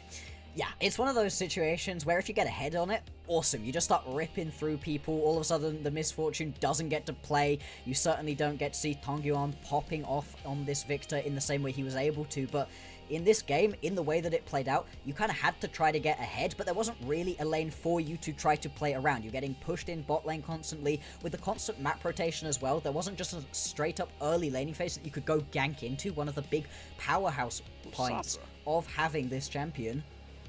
Yeah, I mean, it was disgusting. That was an overall disgusting game right there out of LGD. I really enjoyed watching the way that they were able to do it, but it does feel hard to put heaps of praise onto LGD when it felt like they were, for the most part, kind of just playing the game as is standard in the meta right now, and AL felt like they were just behind the pace of the game. Yeah, props to Sasa there on that last highlight. We missed that live, but threading the needle between the Nexus turrets and the Nexus on the Unstoppable Onslaught does not matter at all, but hey, put that on your resume, buddy. You got to feel pretty good about that one. That was an awesome game from him. I think Sasa had one of the best games that we've seen from him all tournament long, and he's had a couple of big pop-off performances. I really enjoyed the way that he was able to just constantly keep the pressure up as much as possible. I'm going to give Hung this MVP though, and I do totally agree. I think Hung was the best part of this game. Obviously, it's quite flashy when you get to play the Malphite in the way he was able to. But still, the way he was able to just keep the pace up as well and was constantly finding brilliant angles. He wasn't just running at people from the front, which, to be fair, on Malphite, you can totally do. That is a reasonable strategy on the Malphite, but he wasn't. He was finding interesting angles, constantly cutting people off in the jungle. It was just overall a really good game from him. Yeah, and that's his 4th POG over the course of this tournament so far. He leads the team. He has been the one that has been leading the charge in the majority of LGD's successful run. So great tournament for Hong so far. Will continue, and so will we after a short break. But first things first, if you'd like to support LPL English, consider becoming a Coffee member. Coffee is the best way to support the LPL English project, since the vast majority of your contributions will go directly to the show. A lot of the initial payments go towards upgrading the broadcast, but a huge bulk of it pays on-air talent and content creators. Subscribe to our Coffee, linked in chat, to unlock perks like early access to content and the ability to ask interview questions for our unique on-site interviews, and support the English broadcast of the LPL in whatever way you can. It does make a difference, and it is always a very great help. With that said, we'll be back after a quick break to get into game number 2 of this best of 5 as AL looks to strike back up against LGD.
Welcome back, everybody, to tonight's broadcast of the Demacia Cup here on LPL English, where LGD take a decisive game number 1 win over AL. But we are in full Fearless. We do have a full best of 5 to be played, so we are going to get to see AL take another crack at the veterans with their new squad. Absolutely, and we'll see if they're going to be able to turn things back around. A lot of the problems that we had during that game number 1 were not mechanical. They were not these individual players' fault. It was the overall synergy with this team, and it was the macro decisions that they were making. Something that you can certainly fix. You get a couple minutes behind stage where your coach gets to talk to you, say, hey, you just need to increase the pace of the game a little bit. They were late to all of these big objectives. Now, part of that was a composition that didn't super want to get involved early on. You've obviously got a Smolder down in the bottom side, but when you have a Smolder in the bottom side of the map, you either need to fully lean into late game and just sit back and not get yourself caught out, which they weren't doing, or you need a very aggressive top side of the map so that you can play the game. Either one of those would have been fine. In this next game, I would love to see them have a more proactive early game focused composition so that we can see some of that drive out of this AL squad. Yeah, and I think, listen, based on, I'm drawing a lot of conclusions from one game from players who we haven't really gotten to see much as a Western audience, but it feels like we need to see something stronger in the top lane, a little bit more carry focus for Unova here, if we're going to see so much emphasis placed on attacking top lane, right? You know, thank your lucky stars that Sion is gone. You're not going to have to deal with that particular champion, but if you're going to be attacking Sasa, even if he's on Sion, you'd better put Unova on something where he is going to be a very happy recipient of that additional gold. So we'll see what the priorities are going to look like for game number 2, but that certainly feels like the biggest mismatch of play style and draft that we saw from AL in game number 1 was that emphasis on top lane. Absolutely, and it was the way that they kept going towards top lane in a desperate attempt to try to kill a Sion, and you're like, you're losing a tier 2 tower bot lane, you're losing a tier 3 tower mid lane. Are you sure? If you think about it, are you sure this is the play that you want to have happen? Now, obviously, at the point in the game in which we're referencing for that specifically, it was quite far out of AL's hands, but even early game, they kept trying to move the play around and never really led into what was cool about the composition, right? Rek'Sai, one of the reasons you love the Rek'Sai is because of that survivability that you have. With the Fear, you can constantly keep healing up, and you want these long, extended team fights to be able to constantly be getting into and out of the ground and make use of that champion, especially with the build that we saw him going for. And yet, instead, we never really got to see the Rek'Sai getting ahead too much, getting played around at any point during the early game. Never really got to find any of these big flanks later game because people had fallen behind. Again, it's just more and more disconnects that you see throughout sort of every facet of the game for AL. They're not going to be able to fix all of them between these 2 games, but if 1 or 2 get a little bit better, we could have a much more competitive game on our hands.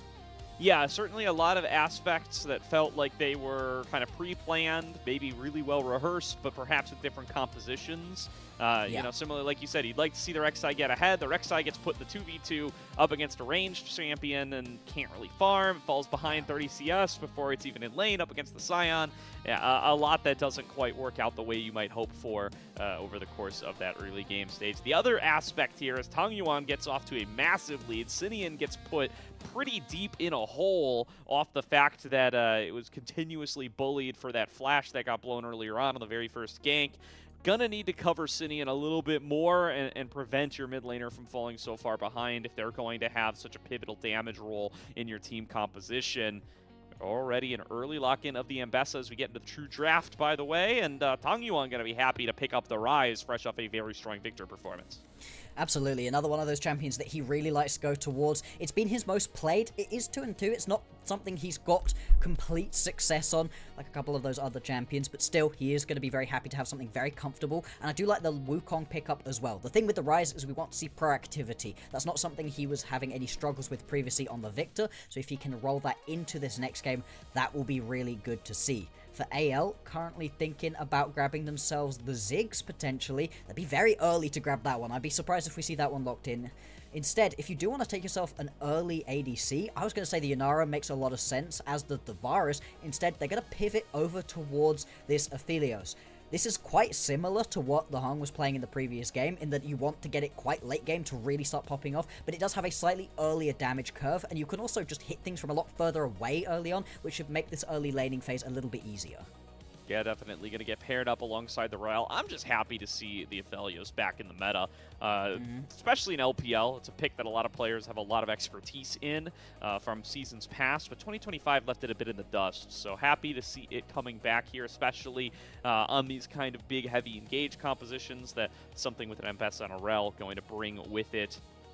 There's going to be an early lock-in of the Cassante for Sasa. Very well maybe against the Ambessa, very well may not be, as that could be for GLFS in the jungle as well, in this brave new world of top laners in the jungle that the latest couple of patches has introduced us to. Hong going to be happy to be back on that Wukong, though. That's been a staple for him all tournament long. Absolutely it has, and being able to pick up something that you're so comfortable on, it just really does help when you're playing up against a team that maybe isn't quite so coordinated. You don't need to pull out anything wacky, anything different, you just need to play your best League of Legends right now, and so far they have once again set themselves up for a very standard League of Legends composition, nothing too fancy, and you've got yourself a really good base to add a lot of damage onto. Tangyuan already going to be dealing quite a lot. You expect it to be the Roa build, so he's probably going to go more towards the health and the sustained damage than the straight up burst that you do sometimes see more in solo queue. And then it's about what can you pair up alongside all this. What does Xiaoya have to really round this composition out overall? The Draven could have been fun, although that will be banned away. The Varus as well coming off of the board is leaving Yanara available. Now, do you want the Yanara into the Aphelios? Maybe not, but with this composition you've already got for LGD, that could be a pretty explosive look. Yeah, I was surprised that the Varus ban wasn't coming through. It finally does here at the end. That's been the Xiaoya pick that most teams have chosen to prioritize on the ban list if you are going to dedicate bans towards Xiaoya. Now loses out onto the Rakan as well, but this is going to be a... loses out on the Varus, but the Rakan gets locked in here. That's going to be for YCX and does threaten the Lovers duo. We don't see very much Xayah on the current patch, but it is an option if they see an angle that does support it. Sinian looking at this Yone. Could potentially go that way if you want to get very aggressive. Instead, just going to be this Lilia locked in. Now, you would expect this to be the Lilia into the jungle. That would put the Ambessa top lane. Ambessa obviously has been moving around between top and jungle. And it will be the Yone locked in right now for Sinian. So he's looking to get aggressive. One of those champions that can take it to the rise. You get pushed around a little bit during the first 3 levels. And then you can start to really push back. And you do open up for a little bit more of the wombo. And I love this. I mean, the Yanara is kind of that premier pick that you're looking towards, but it doesn't have the best time of it into that Aphelios. Instead, you're going for something a little bit more aggressive, and this once again from LGD is a very dive heavy, we're getting into your backline and blowing you up comp. Yeah, they see a Lilia locked in, and they are fully committed now. We are the dive in this composition, and the Kai'Sa will cement them in that direction. You could see a world where this is another engaged jungler, and then maybe that Xayah becomes a lot more attractive, but I think the Lilia really cements them into that position, and now we do find another dive composition out of the LGD side, and based on how game number 1 went, it looked like they felt very comfortable being able to execute on those. The big difference maker this time, though, could be that Aphelios, once again, who will be potentially the longest range and biggest threat coming into the later game. Absolutely, the Aphelios is in a spot right now where if you can get that 2, maybe 3 item mark onto him, he can really start ripping through you. The thing is, this is another composition that I'm looking at, I'm like, where are you really playing around early? Yeah, you should be able to get some decent push going on in the mid lane, but is that seriously a place you want to be looking to dive potentially? Maybe, maybe not. Do you want to go for Sasa on the Cassante? No, probably not. And you've also got yourself another champion where Hung, he's just going to be looking to get into the jungle, farm up to level 6, and then explode onto the map. He proved in the previous game that he can play that style very well. It is just a very LGD composition once again, and AL, they've given themselves a lot of tools, but so far we haven't been seeing them turn those tools into good answers. No, not quite yet. So we take a glance at the runes. Nothing too out of the ordinary presenting itself here yet.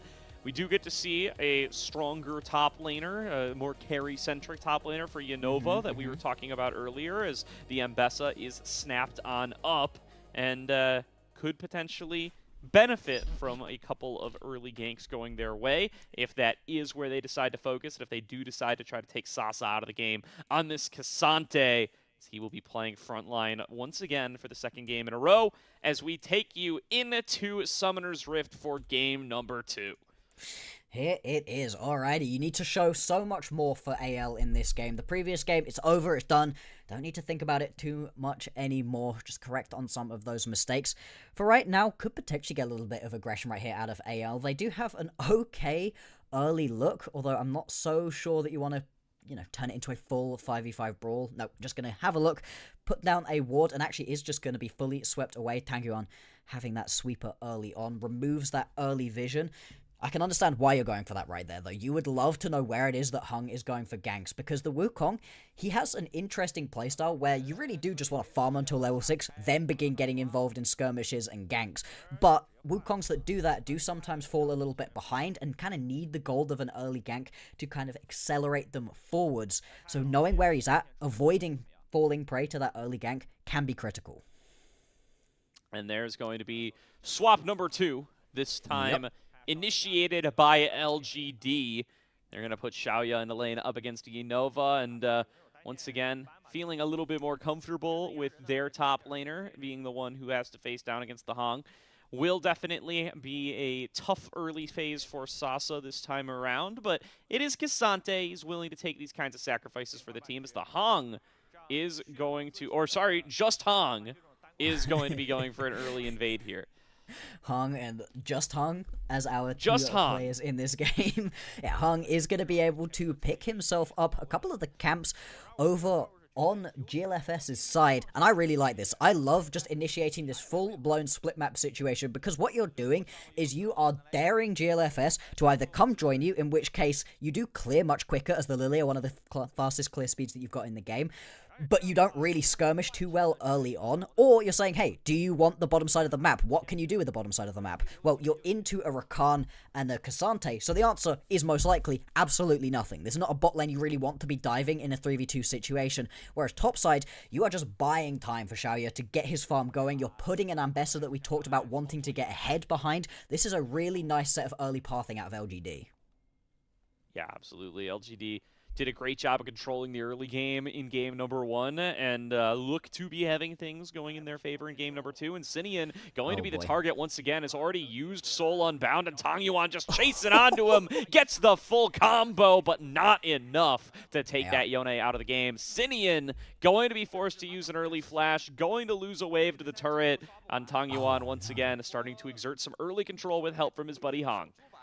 And now GLFS, he's going to have to fight a little bit for this blue buff. I don't know that Hong could actually step up and try to take this one away.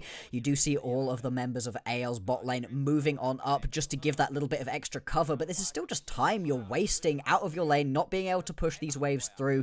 You kind of left the wave in a bit of a frozen spot, so it's not the end of the world for AL's bot lane, but still, Hong, he's going to be able to just get involved a little bit, head back topside to take all of these top lane camps and the Scuttle Crab, and these two are going to end up pretty even in this situation.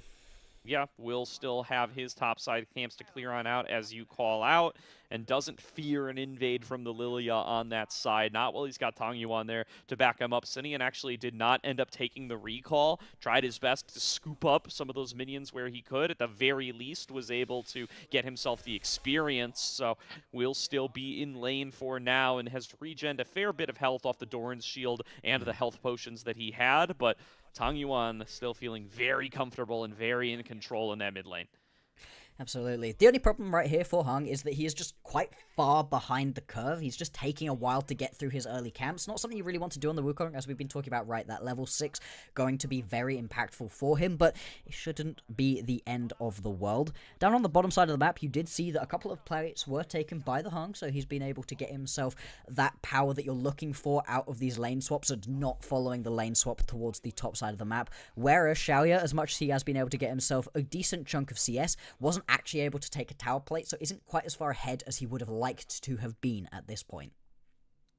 No, not quite, but still ahead in farm in comparison to the Hong, and has not suffered too many losses on Sasa's side. Has done a good job for the K'Sante of scooping up any farm that was available underneath that turret where he did get pushed in, and has not been really taken too far into an experience or a CS deficit for being a melee in that 2 versus 2 lane. And now the swap's looking to become more complete here, as YCX moving his way up towards the top side. Does have a fair bit of time before the grubs are going to be available, but perhaps looking for an opportunity up against Yanova, perhaps just looking to help out in this potential Scuttle Crab spawn. See if he's going to try to get a little bit aggressive right here. Could potentially, if you want to, go for something a little bit more of a dive or something potential like that. Instead, it looks like a lot of the members of AL are going to coalesce around this bottom side of the map and the Hextech Drake that it contains. For the minute, just going to be grabbing the Scuttle Crab.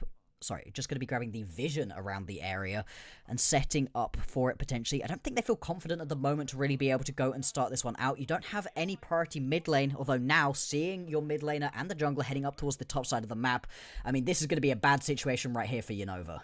Yeah, nice Realm Warp there. Going to create a 4-man dive onto Yanova. Throws out the public execution. Does not connect onto its target, but a quick flash and Drakehound Step will put him in a 1-versus-1 with Xiaoya, who chases him down with a killer instinct, and nobody able to get in there with the minion wave fully cleared out to finish the job. But here comes minion wave number 2, and Yanova is out of tricks to pull out of his pocket, trying to pull away from the turret, trying to dive back in onto Xiaoya, but finally finished off by Hong. LGD claim first blood.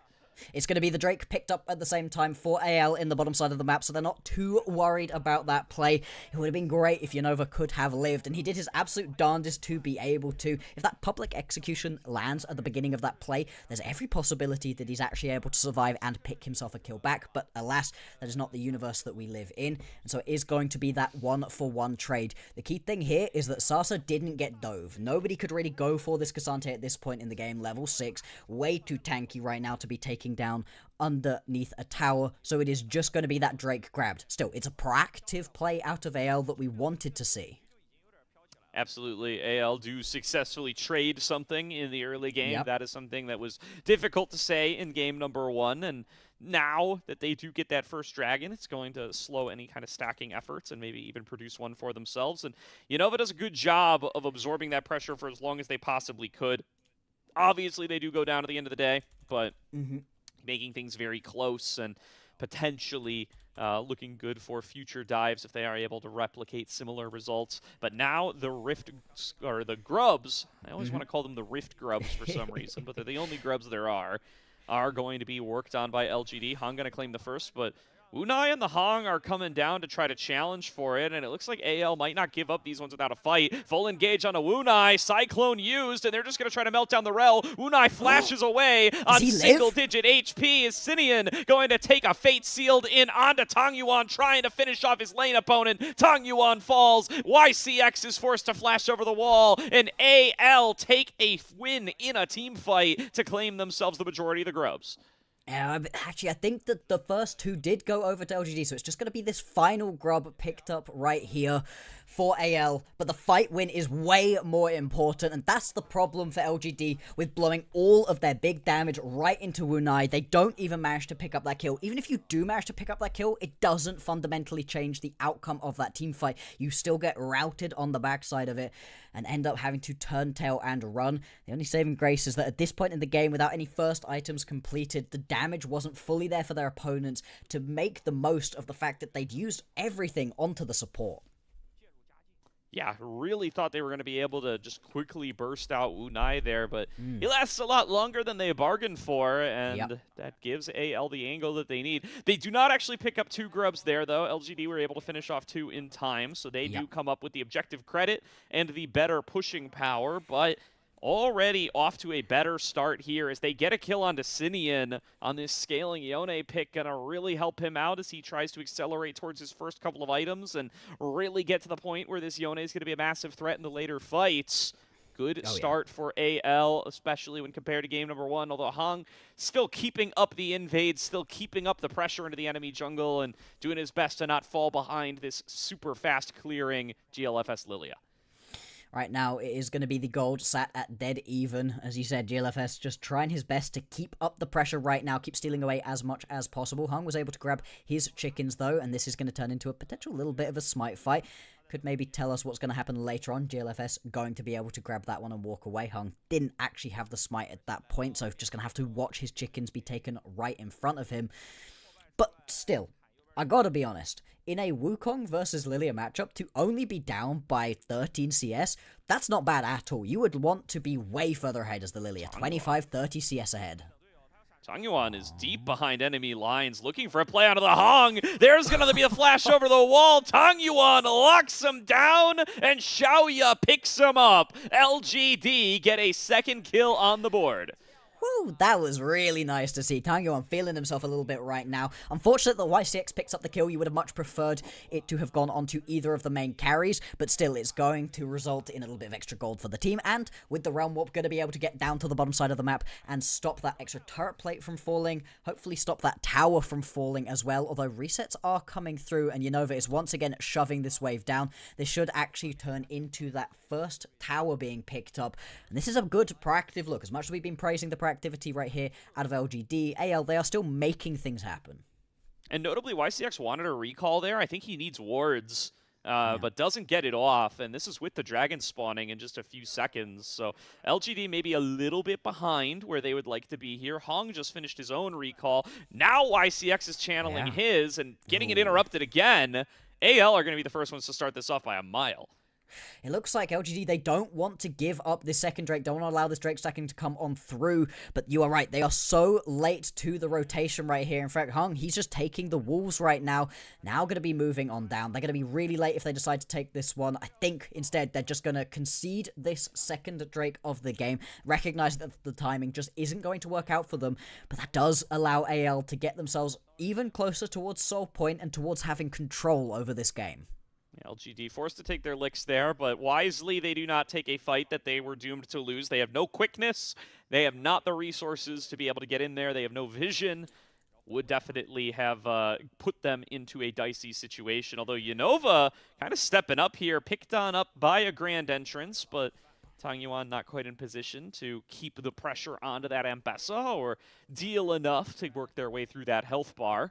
So going to be a little bit of a break in the action until this Rift Herald spawns on up, but AL continue to keep themselves in a very competitive position, and with a 2-0 lead in the Dragons, definitely have that Soul win con to play for. Sasa brawling it with Sinian as GLFS jumps over the wall, and now needs to force the flash there. Sasa at risk of dropping on down. The damage from this Lilia is substantial against double chain vests, and now Sasa under pressure from multiple angles. I don't think he gets out of this, Bloxer. Nope, he's just going to be tagged by that bowling ball as well. Should be one final hit, of course. We've seen some ridiculous things come out from Casantes, but not going to happen in this situation. Once again, though, supports stealing away kills. This one's going to be grabbed by Wunai, and the response is going to be a couple more turret plates coming off of the mid lane tower. Not going to fully fall for LGD, but they are just allowing more and more gold to go over, and this we've seen multiple times now from AL across the two games. They spend a lot of time trying to make a dive happen top lane. At least in this game, it works out for them, but they do continue to lose other things across the rest of the map. And the race for first turret here getting a little bit close as they're down to one plate over on the bottom side for AL, but LGD get a lot of work done in the mid lane in that same moment. So going to see if there's going to be a bit of a race to take place at some point in the next couple of minutes, especially now that the turret plates have fallen and these are a stiff breeze away from falling over based on who is going to be up there and hitting it. Xiaoya gets a recall off there as well. He is at a pretty substantial lead over the Hong, and looking like he should be able to just maintain that for the time being. Yeah, it's a little bit through the CS, but it's mainly going to be through all of the turret plating that Xiaoya's had. He's had a bunch of it off of the bottom lane tower, a bunch of it off of top and mid lane as well. I think he had most of the mid lane tower plates, in fact, and that's what's giving him this big lead at the moment. It's not fully reflecting in terms of the items right now. Both have got first item completed and some components and scraps on towards their second, but you're going to be getting to that second item much quicker as Xiaoya, especially as he steps up right here, should be able to take down this tower, is going to be able to with one last auto attack. And there you go. Now this is going to make this next kill or this next objective completely critical when it comes to the feats. Absolutely here, and AL with already a lead in the objective count could afford to do some sort of cross-map trade. Of course, that's assuming the Rift Herald stays alive long enough for a dragon to become available. I think that this Rift Herald going to be a much higher priority for both of these teams than that. Hong sprinting down into this bottom river, wants to contest on this Scuttle Crab and does arrive in time to do so. GLFS actually forced to retreat and surrender the Scuttle Shrine to LGD. Yeah, and this is now just going to be that push forward from LGD that we were expecting. They're looking to scrap over this blue buff. The big thing right here, yeah, exactly that, is just to force that smite out from GLFS. Of course, he's going to have a second charge of it, but just makes it that little bit harder to play around this Rift Herald. You've also bought time now for the bot lane to push. Ooh, Nye pulling the trigger there with a big Magnet Storm, but it's only really onto Sasa, who does use All Out to try to create a little bit of space, but is going to get put to sleep and taken out here before too long. No. YCX sleeping over on the other side, going to jump in with the quickness, but he will melt down as well. Quick 2-0 to AL, and LGD, they're left flabbergasted. They can't get their forces together in time, and they're about to lose this Rift Herald. Yeah, I mean, Tangyuan, he teleports up really late. He wants to push one final wave through, but he's not even able to grab that tower down in the bottom side of the map. And because of that, you just don't have the numbers. LGD, they push a little bit too far forwards. And Xiaoya, the Xiaoya that we've been talking about being super far ahead in this game, just never gets involved. Still, Hung is kind of hovering in the area. Could potentially look for a steal right here. Would be risky. Doesn't pull the trigger in the end. And it is just going to be the back off right here. AL, we kept criticizing them during the previous game for how inactive they'd been, how slow they were on their map rotations. It seems like they got a talking to from their coach and have come back out swinging in this game too. Yeah, great use of the lilting lullaby here. I mean, Sasa, not always a target you want to focus everything onto, but they get him locked down nice and early, and they can finish the job from there.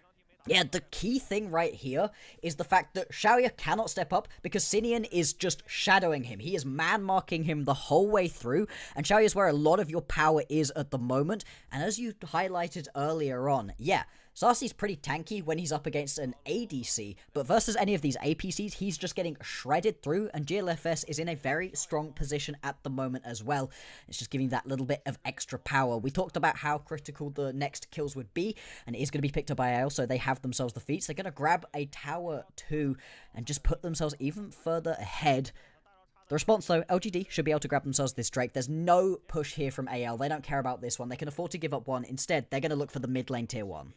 Yeah, just deciding off the back of these fight wins, they're going to sacrifice the dragon stacking speed for a little bit of additional gold. They get themselves the top side tower, and now forcing a response here. This is going to be a TP used by Sasa to jump over and try to defend this turret, but he may be at risk of being dove. There's 4 members of AL here and nobody from LGD in position to back him up. How can Sasa try to play this out? Goes for the all-out over the wall, pulls Sinian away, is going to try to immune the fate, flashes away, gets onto the big blast cone, and Sasa's out of there. But that turret is going to be done for before too long. TP now being channeled by Yanova to come and try to defend in the mid lane, and will be able to keep it safe. It will be a top lane tier 2 tower traded for a bottom lane tier 1 and potentially the tier 2 realm, what we're going to be used aggressively once again to bring the minion wave on forwards. And I gotta be honest, I've been loving watching Tangyuan play this Ryze. One of my least favorite things about Ryze is when it's inactive and you never use the Realm Warp for something fun. Well, he's been using it for a lot of fun right now. Still, they are going to lose themselves their mid lane tier 1 tower, and this has just been structure Armageddon. Yeah, definitely. I mean, structures being traded on both sides. They do manage to move Tangyuan and Hong down towards the bottom side to get an inner turret of their own. There are big minion waves dying just to the inhibitor turret up on the top side, though. Sasa finally going to get over and try to deal with some of those. But the gold has been equalized by AL for all of these structures that they've claimed. And all in all, that's going to be plenty successful for them, given that they were down about 1K not too long ago. Exactly, being able to claw that one back pretty effectively. The thing is, both of these compositions are really beginning to come online. You're still waiting another couple of minutes right here to have that rower pop for Tangyuan, and then to have that Seras fully stacked as well. At that point, he's going to be in a very strong position. That's where this Ryze really starts to pop off. You also very much need that second item onto Hung. Once those 2 key factors come on through, that's the point at which this composition will really be rolling for LGD. Kind of the same thing here for AL, and because these two teams haven't been able to distinguish themselves from each other in terms of gold at the moment, it really is going to come down to execution and who gets the better flanks off, and more than anything, I think, with how these two teams have been playing, who has the better timing to these objectives. A late recall could be the snowball beginning that really takes out the whole game. Yeah, and I'm really going to be looking at the LGD carries for what they can do in these fights, right? They're going to need to play kind of precisely to be able to avoid all of the damage coming through from Yanova, GLFS, and Sinian, and they're going to need to be able to really show up for this team, dish out the damage, and keep themselves safe at the same time. Not like game number 1 where LGD and especially Hong were able to get themselves off to such a nice early lead. It was just so easy for him and Tang Yuan to just kind of rampage through fights front to back. I think there's going to be a little bit more onus on the LGD carries this time. LGD looking for something potentially aggressive right here. GLFS and Wunai are going to be able to get themselves back away, and we see another fight around one of the buffs. This one looking like it's going to go LGD's way. Tang again! What? Onto the Hong! Finds the one shot there. This guy is on a mission to assassinate Aphelios, and he makes it happen. This is so nice to see. We keep talking about proactivity, and usually with a Rise, it's about the Realm Warp, but it hasn't just been the Realm Warp creativity during this game. He's been flashing over walls, he's been finding flank angles. Tang Yuan is having one of the best series that we've seen from him in a while right now, and that assassination is going to result in the Atacant going on over. We were talking proactivity, and, well, there you go. Yeah, well done there by Tang Yuan. And I mean, it worked the first time, try it again, and it pays off massively. Great combo there between the Kaisa and the Rise, and gives it such a big break to LGD as they pick up the Otacon from it. Huge XP lead for the rest of the squad, and Tang Yuan well ahead of the pace of the game, having completed that Roa as well. He is on an XP mile. He is on a tear right now at this point in the game, and it just makes it so scary to play.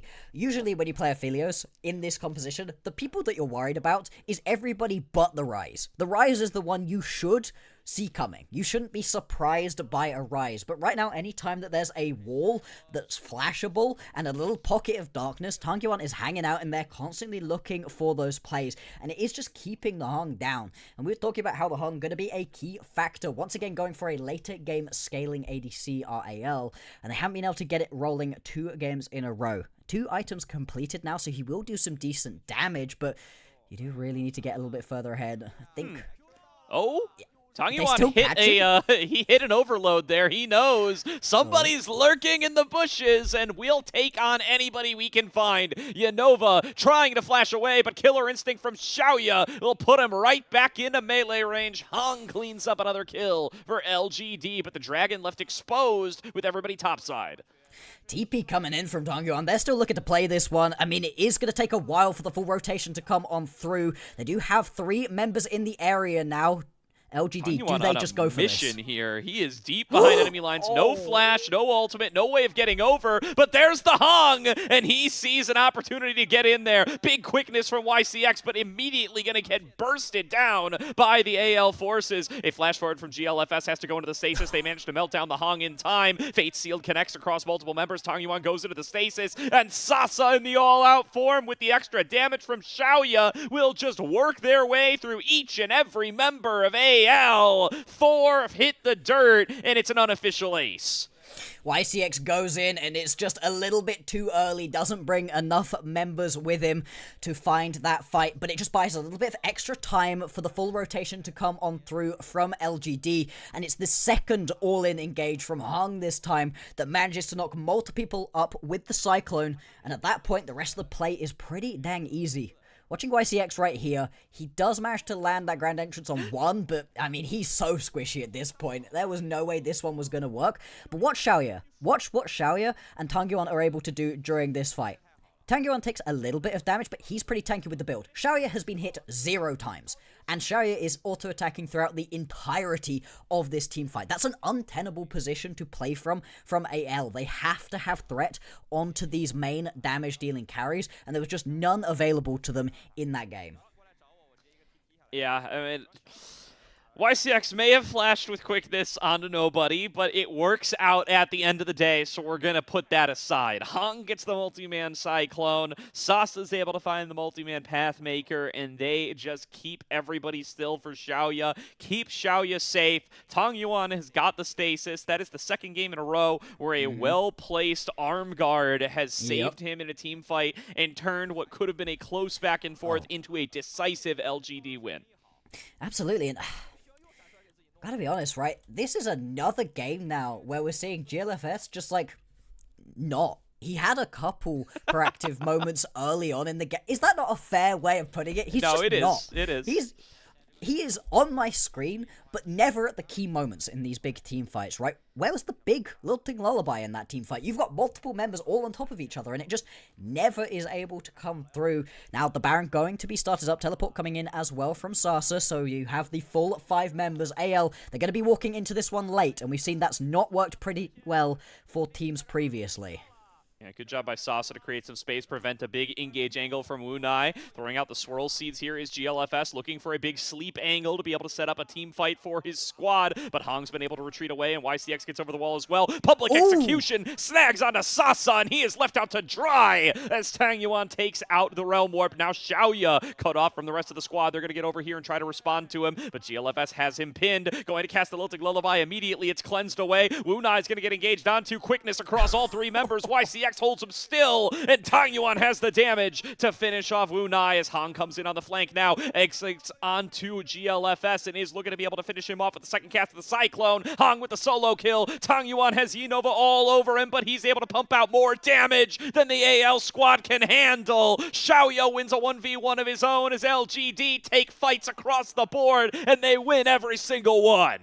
It's going to be a 4-for-2 in the L2 LGD. And it's a bit of a messy one, right? It's very back and forth. Xiaoya, don't go for this, surely. He's thinking about it. He is seriously thinking about it right now. You've got the health advantage. You're up by 3 kills. Tang Yuan on the way as well. And this could well be another kill. I think by yourself, definitely not. But Tang Yuan, he is pumping the damage. Yeah, now just make sure you don't get solo killed Xiaoya, and he will accomplish that mission.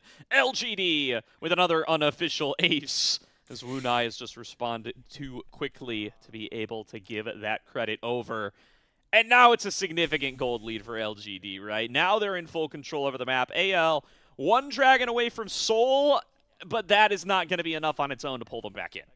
Absolutely not. And watch this fight once again. It's just so desperate right here out of AL to please get something going. And they do manage to catch the public execution right here onto Sasa. That's a pretty good kill, and you can now at this point turn around and walk away, but they want more. They want to keep playing forwards. This is the most damage, this is the most threat that Xiaoya has been under the entire game, and the cleanse just completely pulls him away from that. And now watch once again in this fight at the point at which he's not being chased. He's just sitting and free hitting again throughout another fight. Tang Yuan as well, pumping damage, not really under any threat particularly, and he can take it when he does get a little bit of damage done to him. This is a fight taken on multiple fronts. Oh, it's disgusting. Okay, every time you zoom in on a specific part of the fight, you see something you don't want to see, and you kind of want to just avert your eyes somewhere else. LGD, I mean, they just get caught in a bunch of one-on-ones, mano-y-mano, right? Hong, one-on-one versus GLFS, Hong wins that. Xiaoya, one-on-one versus the Hong, he wins that. And now Yenova in a 1 versus 2. I don't think the odds are going to get any better, especially with Tang Yuan there. He is very ahead on this rise. Oh, the Realm Warp loop-de-loop. Yenova takes in a public execution, but held down by the quickness. Tang Yuan sprinting as fast as his feet will carry him, but I think there's just too many dashes in the Demacia kit. Unfortunately, there are 2 more members of LGD en route to Yenova to try to finish him off. Now the question is, what can AL do in the cross map? Because this is taking too long. Yeah, it's taking forever, and they're going to get a push going through the mid lane, push going through the bot lane as well, and there is only a teleport available on Sasa, who's already defending the mid lane, so you might get a little bit of pressure right here down onto this bottom lane tier 2 tower, but the resets have come on through now, and there should be somebody there to pick up this wave. The answer is, they get some bot lane camps, and that is going to be it. Really not a worthwhile trade for AL, especially unfortunate after Yenova did his absolute darndest to be able to keep himself alive in that fight. I mean, he was using every bit of a modern League of Legends champion kit to try stay alive. Yeah, and it was working for a while, but eventually team member diff does come on through, and 4v1 are odds that very few League of Legends champions are going to end up coming out ahead in. That does give LGD the opportunity to gain a member advantage on the map once again, and they're going to utilize that to get all the waves pushing back in their favor before they take their next reset, redeploy, and I think we're going to probably see Baron be the next sighting of these teams, as LGD probably 1 Baron secure away from being able to close out this game. Absolutely, they are. They have really tipped over from the early game where they needed to scrape together some gold, and they are fully online at this point. This is a very defensive build once again out of Tangyuan, but it just doesn't matter. He's still dealing ridiculous damage now that he's fully stacked his Roa and got that Saros up, and then with that Zhonya's as well. He's just got so much survivability inbuilt. The thing to watch, really, during these team fights is who's hitting Tangyuan, because if it's anything short of both the Hong and Sinian, he's not going to be dying. And then is anybody at all, even slightly, hitting Xiaoya? Because throughout most of these team fights, the answer has been an emphatic no. Yeah, you almost want to just hope for the miracle scenario, right? You put both of them to sleep, you get them both in a fate sealed, you let Hong do some AoE work with an Infernum. Yep. Those are the kind of situations you need to see pieced together for AL at this stage to be able to win out, as both carries that we highlighted earlier need to be able to perform. They're both tremendously ahead. YCX, though, caught by a public execution, going to have to use the quickness defensively to get himself out of dodge. Will be able to do so. Has to use the summoner heal as well. It's a couple of resources off of LGD, but of course AL had to use Yanova's ultimate as well. Yeah, it is something of a one-for-one trade. It's not the end of the world. Now Sasa potentially caught as well. He's going to have to flash away, and LGD now beginning to burn more and more. The problem for them right now is they have some deep vision, but they don't really have any vision down the pit on the entrance towards this objective, so stepping up is very scary at the moment. AL, they know this, and they're going to get themselves towards this Baron as quickly as possible. YCX, looking for a little bit of a flank, is going to spot out that this one has started, and you're getting pincered in right here as AL. Yeah, Tangyuan using the Realm Warp to be able to get in behind enemy lines. Sasa TPing in to do much of the same. Not going to have access to the quickness from YCX. Going to make engaging a little bit tough. It's going to be mostly on Sasa here as he manages to force his way into the river to try to create some space for the rest of the team. Oh, no. There is a lockdown onto GLFS, and they almost one-shot the Lilia. Cyclone going to finish the job as Sasa claims the kill credit, and quickness is back on up. YCX throws himself in, gets onto 2. In comes a big Moonlight Vigil from the Hong, who has to flash back away, but Xiaoya's all over him, going to be able to finish him out of the back line. An attempted reset from Sidian will be finished off through the fate sealed, and Yanova, the last one standing, will be hunted down by the remaining members of LGD, who win the team fight handedly. Yeah, they're just about not going to be able to catch up to Yanova. They decide that they don't care in the end. Instead, just going to take this one single minion with them through the midwave and try to crack open the base, deciding they just don't need to take the Baron right now.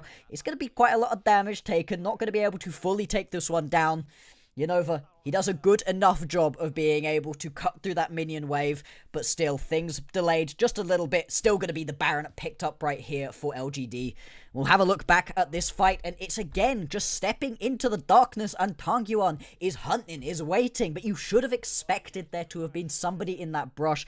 Even the Zhonya's not going to be able to save the jungler, and then at this point, it's once again a routing. I mean, look at Xiaoya. He's doing damage and taking none again. He's full health.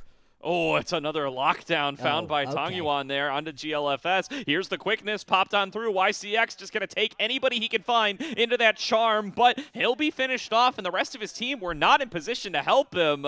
Sasa forced out as well. I mean, Hong and Xiaoya are just not even here for this fight, and LGD maybe getting a little big for their britches, trying to take a 3 versus 5. But now the Dragon's on the menu. This is going to be Soul. They don't want to give it for free, but YCX is already dead. Hong into the back line, gets the Cyclone on to 2, knocked up by the rest of the squad. They managed to finish off the Hong, but the return damage is significant. Sinian going to be able to keep the knockups coming on to Tangyuan, but it is going to be Hong jumping through the rest of the fight on the Trinity Force Wukong, pumping out the damage with the staff, bonking every member of AL on the head. Locked down now, though, by Wunai, but Hong fights through it all. Xiaoya comes over to join up his jungler, but he's not even needed. Hong is dominating this fight. Hong just rips the members of AL apart, and Xiaoya gives him that little sprinkling of extra damage needed to take that team fight over. Yes, it's going to be the soul grab for AL, but LGD, they should be able to walk this one down and end this game.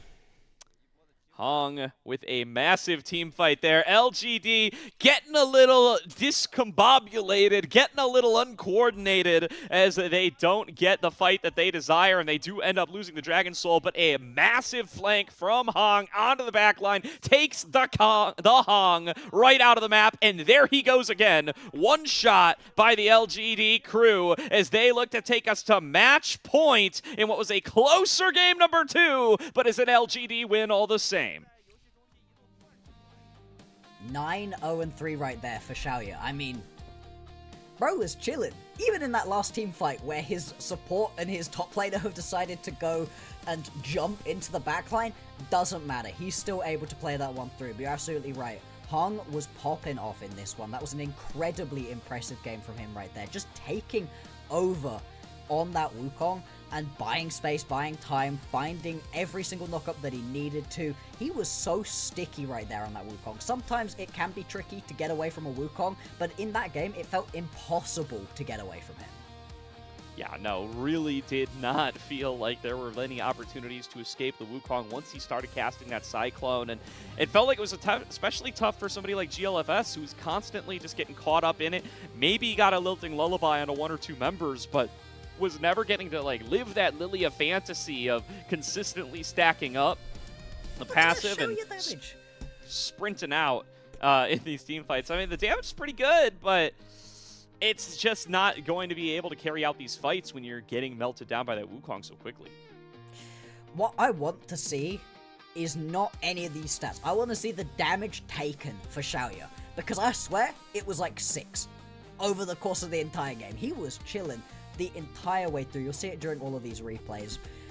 That was sort of the big killer right here for AL, was that they could just never get onto these main carries. Anytime you were trying to kill Xiaoya, you just immediately died. And anytime you were hitting onto Tangyuan, he was just so tanky. With that Roa, Seraph's, Zhonya's build, there's so little that you can actually do to take out a champion who's doing that much damage to you at this point as well. And with the Ryze, you want to be pretty close. He doesn't want to be hitting you from super long range. If he's up close and personal, that means he's landing as many of those stacks as possible, and he's just ripping through people. It was another really good overall team game from LGD, but as you highlighted, it wasn't as clean. That wasn't the complete routing that we saw in game number 1. AL, they found good moments in this one. Yeah, definitely. I feel like a lot of it comes from just a cleaner early game, right? They didn't have to seed everything. They were able to make effective plays that got them substantial advantages, but not able to pick the best of fights as the game comes through later on. And a lot of that's the veterancy that ends up showing on through, right? And you can see in these tight little moments, occasional misplays present themselves as well. Some failed flashes, some whiffed ultimates here and there definitely make things a little bit tougher. And I mean, Tangyuan's having a hell of a series, too. You gotta highlight this guy and what he's been able to put together 2 games in a row now. He was initiating plenty of fights all on his own, despite the fact that he's got a Wukong and a Rakan on his team. He's just flashing in there, finding rune prisons, and soloing out the carry all on his own. Yeah, there was a moment in that game where it felt like maybe AL were going to be able to find something. Maybe it was going to work out. You're about to go for a play around the Rift Herald. You're about to go for a play around the Drake in the bottom side of the map. And just before you're about to go for the Atikan, 3 separate team fights where you think it's going to be a team fight, and then the Hong gets assassinated by Tangyuan out of a bush, and all of a sudden, there's nothing you can do. You've got no ADC. What can you do in this game? This is now a 2nd game in a row where it's felt like the Hong has never really been able to get involved in the game, and same thing for GLFS. It was slightly more proactive than the previous game. It was a better look than the Kiana was, but still, on the Lilia, not a champion you could just sit back and not do anything with. Ethical. Well-deserved. Majorly ethical here. Right there. Yeah, absolutely. Yeah. This was the right way. I've never seen a mid laner be quite so proactive on a Ryze. It's crazy. Yeah, I mean, the flash over Raptor Wall method technique. Both Raptor Walls. He hit one from the front, he hit one from the back. Doesn't matter. Yeah, that's that's a good recipe for success there for old Tangyuan, and excited to see what he's going to be able to show us in game number 3. AL, they look better in game 2 than they did in game number 1. Let's see if they can keep that train rolling and start to pick up some wins as we get deeper into this series, because otherwise LGD going to walk away here with a clean sweep through this best of 5. We're going to throw it to another break here, but we will be back with the draft for game number 3 before you know it, so don't go anywhere. We'll be right back.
Welcome back, everybody, to tonight's broadcast of the Demacia Cup Quarterfinals, where LGD find themselves up 2-0 over Anyone's Legend, looking to close out this series in a clean sweep.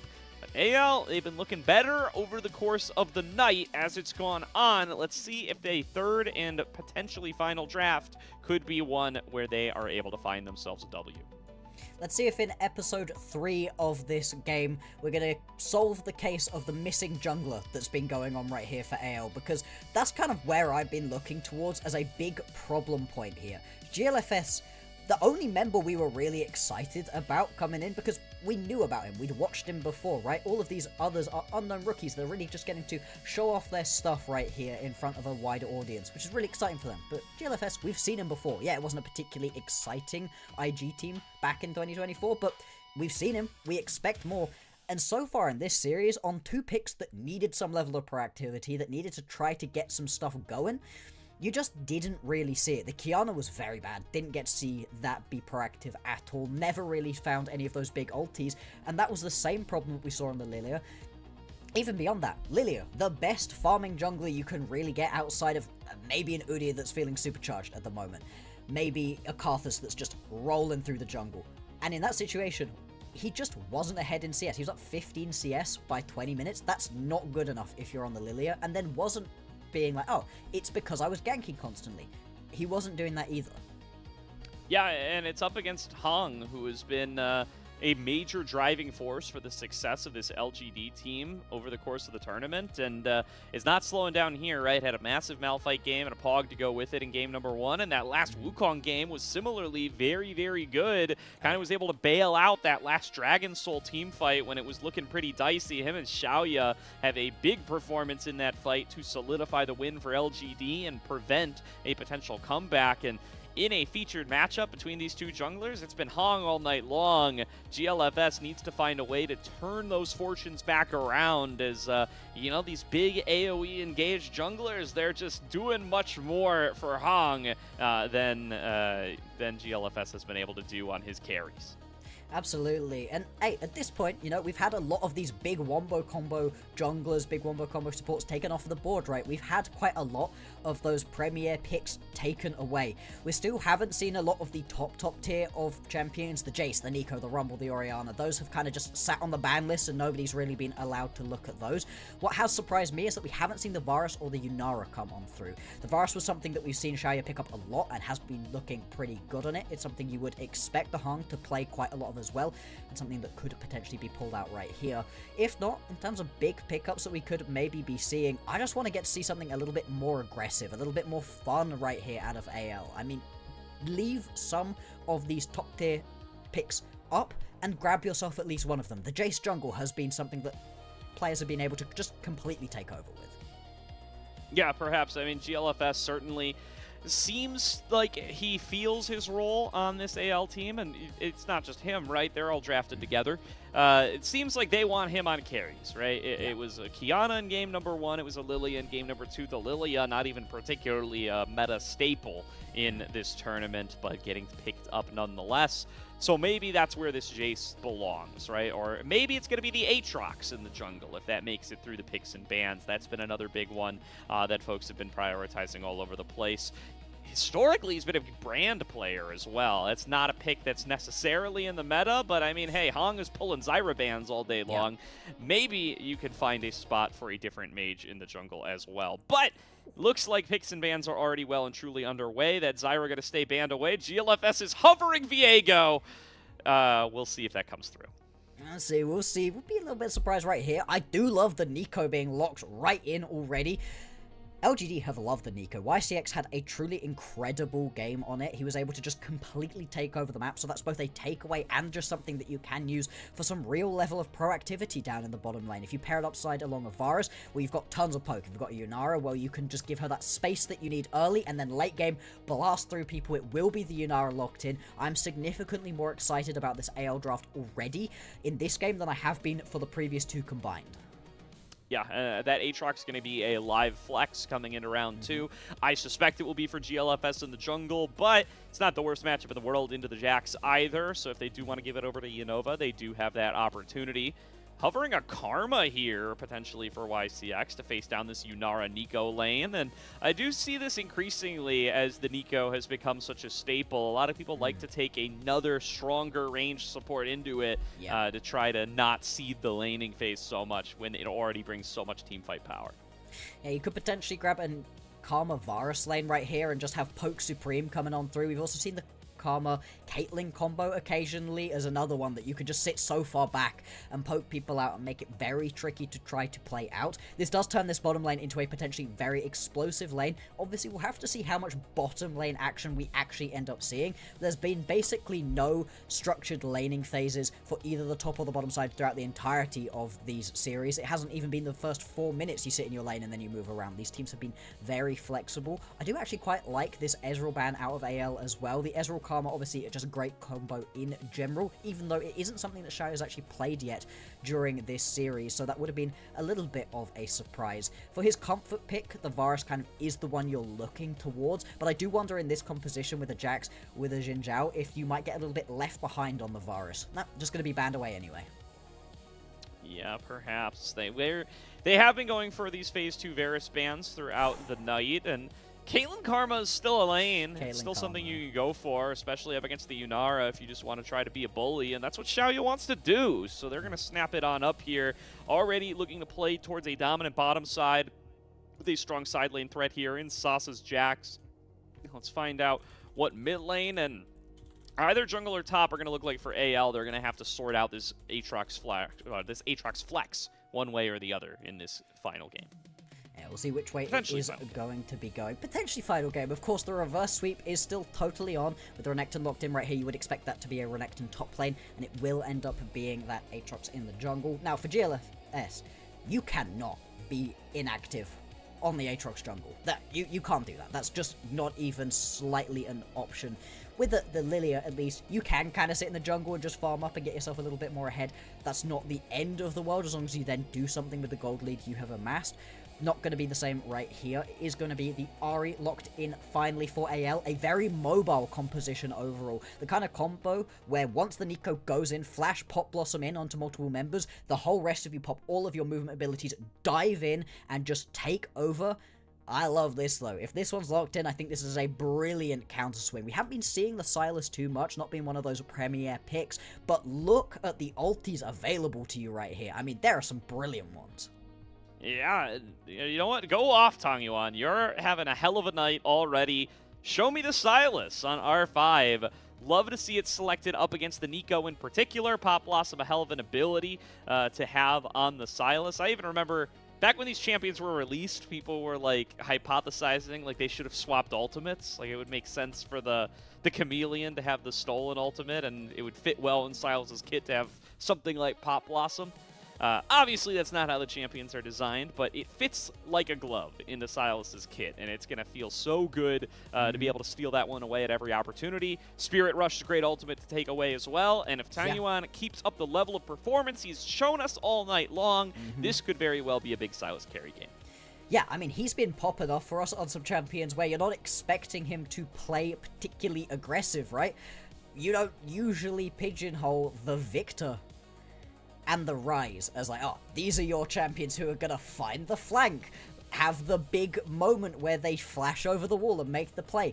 Those are not really those champions.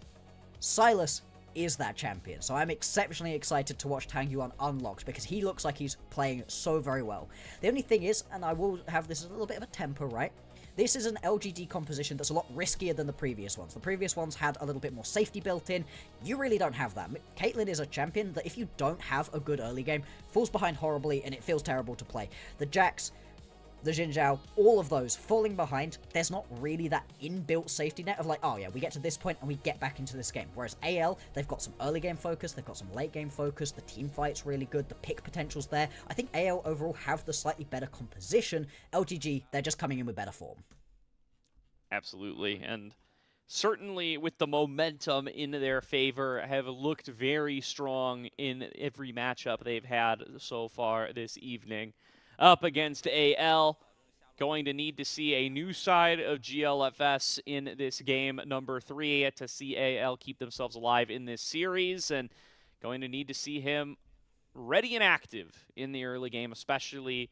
I mean, I was going to say especially towards the solos, but you know what? He needs to be bot lane as well. So I need to see this guy everywhere. I need to see him living inside LGD's walls. Yeah, absolutely. You want him to be haunting them. You want this series to end and for them to still be seeing GLFS just everywhere on the map at this point, and we'll see if that's going to be the case. So far, we haven't had any particular shenanigans early on. It will be interesting to see, though, where it is that these bot lanes are going to start. Do we actually get to see bot laners in the bot lane here? Because right now, that looks like what we're leaning towards. And this is Wunai getting caught out nice and early and forced to flash immediately as he face checks into Xiaoya, just firing away. And that's going to be a complete loss of control over your own red buff, AL. Yeah. GLFS not off to the start that you would like. He's going to have to move up towards his blue buff and cede control over his bottom side. God, that's bad. That's bad. Especially down in the bottom lane where this is the explosive lane. This is the lane where you were looking to have pressure and it's been countered by LGD, so they have even more pressure. And now, that could have been a potentially good lane for you to gank on towards because you've potentially got a bot lane being pushed in. Now, what do you really do? It looks like GLFS is going to go for a little bit of an interesting play right here, sweeping back around, isn't going to be able to pick up any of his chickens, and now going to try for a 1v1 versus a Xin Zhao. Tang Yuan in the way over. Especially with Tang Yuan getting over here. Flashes forward, looks for the abduct, and cannot find it. But he's not out of the woods yet. He's going to get escorted out of his own jungle. YCX is waiting on the other side. Pops the scanner, trying to hunt this guy down. And Hong says, you know what, I'll take these Krugs if I have to, but I'm keeping my eyes open for GLFS. So you know how, 30 seconds ago I said this is bad? Well, this is now very, very, very bad, or other words you can't say on broadcast. This is horrible for the early game of an Aatrox. You really want to get this champion at least farming. As much as we've been talking about him needing to be proactive, you at least need to get the farm going. You are now on 4 CS, 3 minutes into the game, and only just starting the clear onto your second camp of the game. This is going to most likely give a full 3-quadrant start over to Hung. A Hung who's been playing incredibly well at the moment, and I love this map rotation from him as well. Choosing to forego his bot side, ignore that, didn't happen. Wind Becomes Lightning is fake. Doesn't matter. He's still going to be able to grab himself this top quadrant of camps and ensure that GLFS is just given nothing to go for. Yeah, I mean, if that's not a caster curse, I don't know what is, but it's all right. Hung still on good pace to clear out his jungle. Unimportant. Macro important. I know. Listen, we're going to get right back into positive. Oh, YCX, though, flashing forward to make sure he gets the root onto Wunai. And there will be a follow-up Yordle snap trap to make sure that these headshots are felt. Wunai going to be pushed back off that one, and this is why people like the Karma into the Nico block, sir. It's just a stronger duelist in the 2 versus 2, and he makes Wunai feel the pain. Of course, the only difference right here is that you're a much better team fighter as the Nico, and so you just need to survive through this early game, keep yourself in an okay enough spot that you can then find those big pot blossoms once we get into the team fights. For right now, getting pushed around quite a lot, especially being flashless after that level 1 play, was a very risky position to be put in, and that is going to be the immediate nope out of there from the AL bot lane. They're going to head towards the top side instead, and just hope to get themselves a little bit less pressure. Yeah, and you know, GLFS still behind, but he does get the double scuttle, so that feels pretty good. Is able to at least kind of keep himself somewhat up in the game off of that one, but Hung will be able to migrate his way back over towards this bottom side, and really like how Hung has made some really nice choices about what order to clear his own camps in, right? He starts up on his own top side, walks away from his own blue buff, even though he was right there, and that's because he knows GLFS is going to be on his own blue buff and will try to cross map over, so denying that opportunity right off the bat. Absolutely. It's just a really nice set of early map rotations coming through out of LGD, and the fact that you've managed to scare the bot lane off in a 2v2 that they would have really wanted to take over, wanted to get strong performance out of early on, does really hurt. And because of that rotation up towards the top side of the map, you just have a lack of members down here, and the Drake initially is going to be started up by Hung. GLFS is in the area, and it looks like you're not really feeling confident enough as LGD to be able to completely take this one. That's a pretty big win, actually, for AL. They should, by all rights, have lost out onto that Drake. Yeah. really good job of being able to avoid a potential Drake deficit, at least at this point. Going to be able to get some time to siege onto Tang Yuan in the mid lane as well. Sinian with a bit of a level lead. Tang Yuan finally takes over to level 6. Oh, he's going. Tang Yuan going to get in there and try to take the fight. Spirit Rush v Spirit Rush. Needs one more W, needs one more Q. Can't quite connect it. And Sinian will get away with his life. Doesn't even have to use the flash. Oh, just missing out onto that Abscond of Duct right there. And God, if he was able to land just a little bit more, that would have been such a sick 1v1. As we were talking about during the draft phase, right? This is a Tang Yuan unlocked with a champion that's got so many good options available to him for the stolen ultimates. Still, not quite going to work out. That's just going to be the ulti for ulti trade on the mid lane. We'll see if we get a rematch of that a little bit later on. Now, just going to pan down to the bottom lane. That's going to be a turret plate picked up for Xiaoya. And right now, they are playing this Caitlyn exactly as you want to. It's a big risk. We've been talking about how it can fall behind, how you don't necessarily have the same level of team fighting as you do with a Yunara and a Nico combo. But the way that you mitigate all of that is just be further ahead. And getting a bunch of turret plates in, being up by 10 CS at this point in the game. Xiaoya playing this one really well so far. And you're going to notice that Sasa is freezing top lane, and all 3 side laners are bot lane for AL right now. They finally get Unova on the reset, but that is not going to fix this wave for him. Sasa is going to keep this here all day long and suffer no consequences for it, as his team is just getting the dragon anyway. It's still going to be the Drake going on over. A little bit delayed, a couple of minutes behind the pace at which you would have otherwise wanted to grab that first objective. The response is going to be a little bit of damage onto this tower bottom lane. Don't even know if that full tower plate is going to be taken because the rotation can come on down now from YCX and Tang Yuan if they potentially wanted to play. No, instead, everybody just going to head back to their lanes. LGD trying a lot of restraint during the early stages of this game. 7.5 minutes in, no kills going on over, and they're only up by about 200 gold, but they just feel like they've got such good control over the pacing of this game. Yeah, they certainly do. And yeah, just being able to get some of their tougher lanes kind of out of the woods without too much trouble. Obviously, yes, there's a CS lead for Sinian in the mid lane, but Tang Yuan has been able to successfully, tick up to level 6 and get himself some of his early components without falling too far behind the Ahri, without subjecting himself to any of these ganks, and still is taking these trades aggressively, although it is at the cost of his health bar, and he's not really pushing Sinian out of lane. Has Hong for the backup, so feels comfortable continuing to farm out, and perhaps more importantly, Sasa is having a great time in the top lane as well. Yeah, he's still able to just keep the farm going. He's been chilling. It's pretty much small gold leads across the board. All you need is one big fight for LGD to really crack this one open, or potentially for AL to turn things back around. First items still a little ways off of being completed. And with the late take of that first Drake, the grubs are going to spawn right here. First one picked up by AL, so as LGD going to move multiple members on in. Sasa as well does have the teleport to come join up with everybody else if he's needed. See if Sasa does choose to do so. The Hong is taking a recall as well at this time. And it does look like AL are just going to get the full 3 grubs. Yeah. LGD not very comfortable with the position they have. They don't have the engage tools on YCX that they have had throughout this series. And they just decide, hey, you know what? We don't have control over the area. Throwing ourselves into danger, probably not a recipe for success. And AL will walk away with the full 3 grubs. That's going to be a little bit rough right here for Sasa. He would have absolutely loved to have had those grubs. Obviously, one of the better split-pushing champions that you've got in the game. Also is going to give plenty in these team fights. Going to find a lot of use, of course, out of that Counter-Strike. Right now, just going to be able to proxy out these waves. Not particularly worried about Unova right now at all. It'll be interesting to see what these 2 top laners can bring to the team fights once we get there. For right now, things calm back down once again. 2.5 minutes until the next Drake is going to join us on the board. And first item's very, very close to being completed now. Nice Tango, is he dead? Landed by Sinian, flashes away from the abduct, and it will be a solo kill to Sinian up against Tang Yuan. Finally gets a punish on this Silas for playing up too far. I was a believer in Tang Yuan right there. I didn't think he was going to die. I don't think he thought he was either. And just gets bursted straight on down. A lost chapter.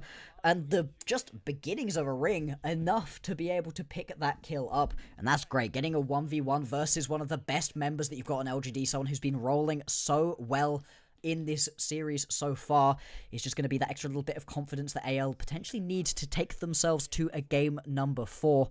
As you highlighted at the end of last game and the beginning of this one, right? AL, they've been looking better.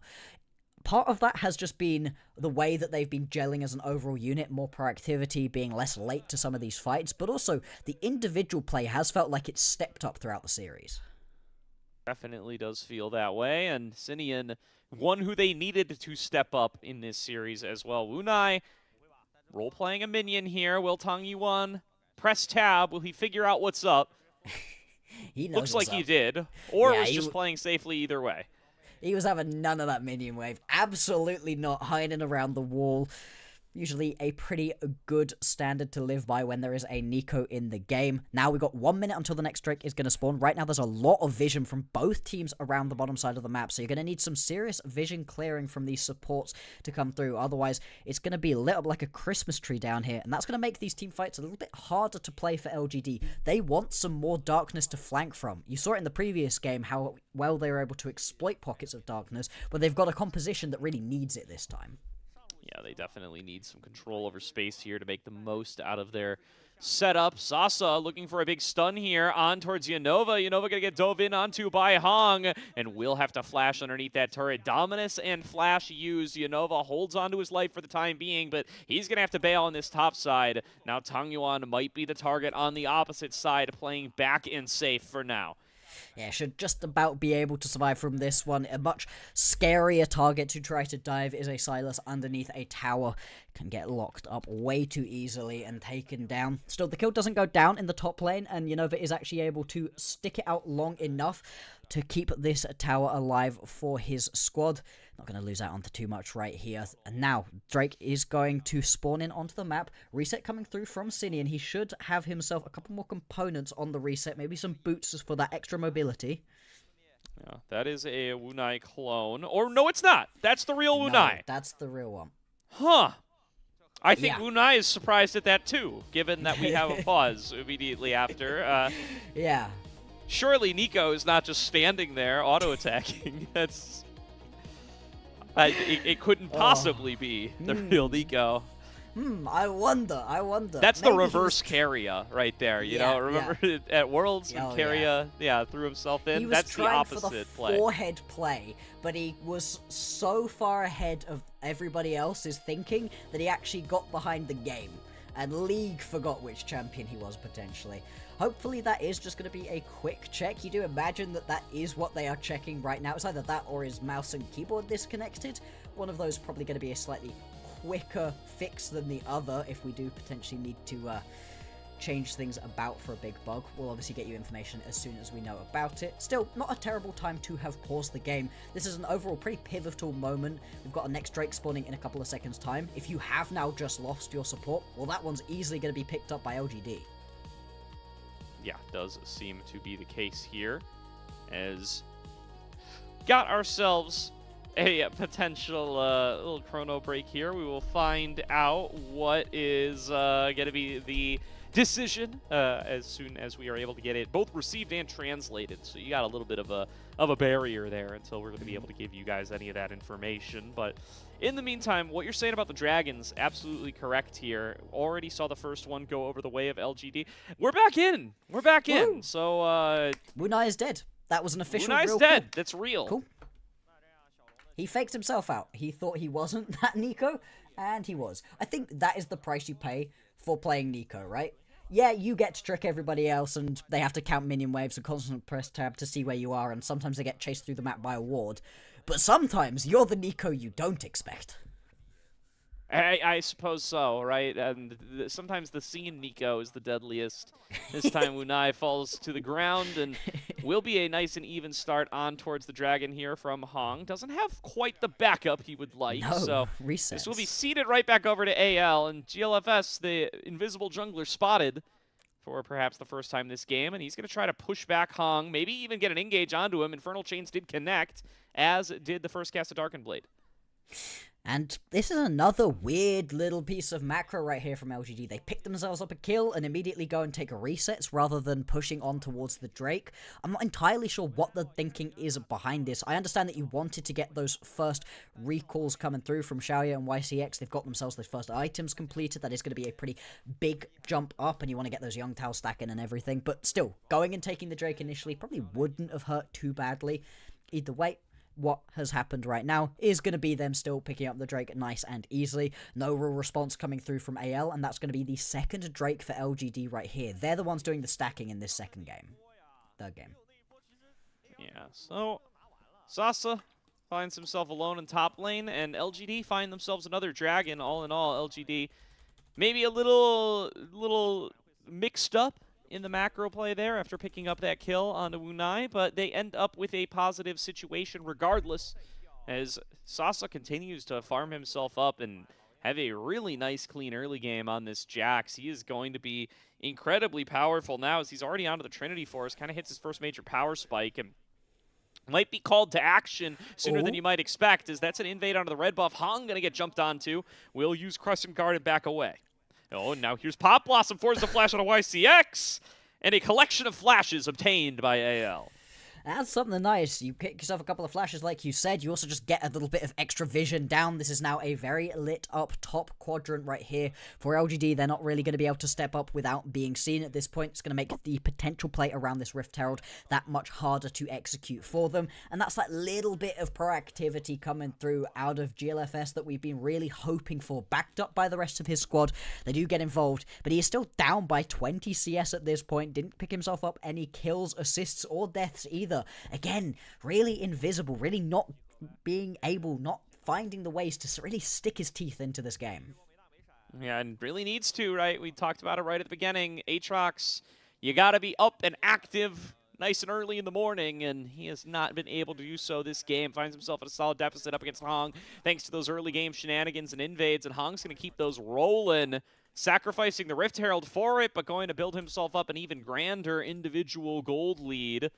And Xiaoya and YCX in charge of holding down the mid lane, going to have no problems doing so as they immediately back away, recognizing where the AL squad is coming from.